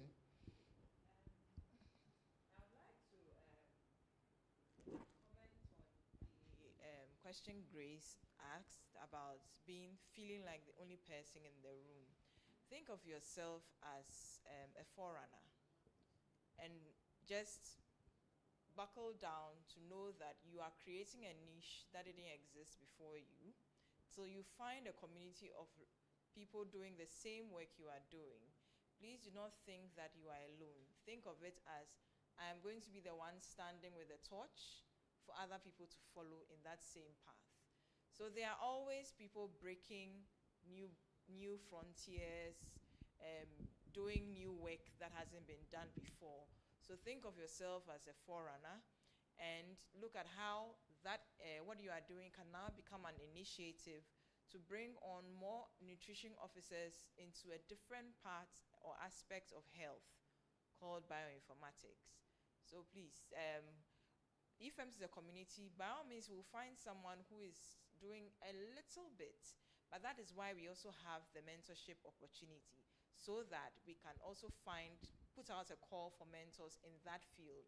By all means, something will show up. All right. Thank you so much for your time. Shall we please give Prof. Mosey a hand? She has done so well with breaking down science communication for us. So the Mosey Research Lab, if you haven't heard, is a thing. It really is a thing. That she's heading research that is so impactful, and I am so grateful for her being here and also being an advocate for women in STEM. So please have it at the back of your minds that if there's someone you want to talk to, please reach out to me. We book an appointment with her, and then you can sit with her for one-on-one discussion. Everybody is ready to help. You have to ask for help. Asking for help is not a skill I realize we need to learn. So thank you so much for your time.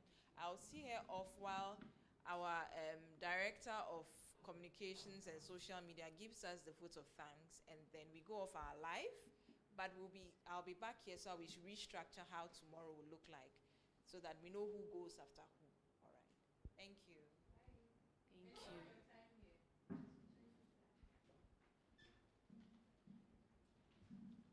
So on behalf of FeMS, we would like to thank all the speakers, Prof. Mosi, Dr. Anna, and Margaret for valuable insights and enriching us with knowledge.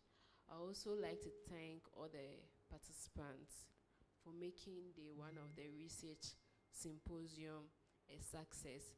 And we look forward to day two, making it equally inspiring. And we look forward to your research abstract as well. Thank you.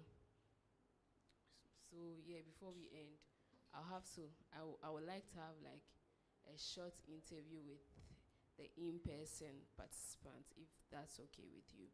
Like a very, very, very brief one, like 5 questions. Is that okay?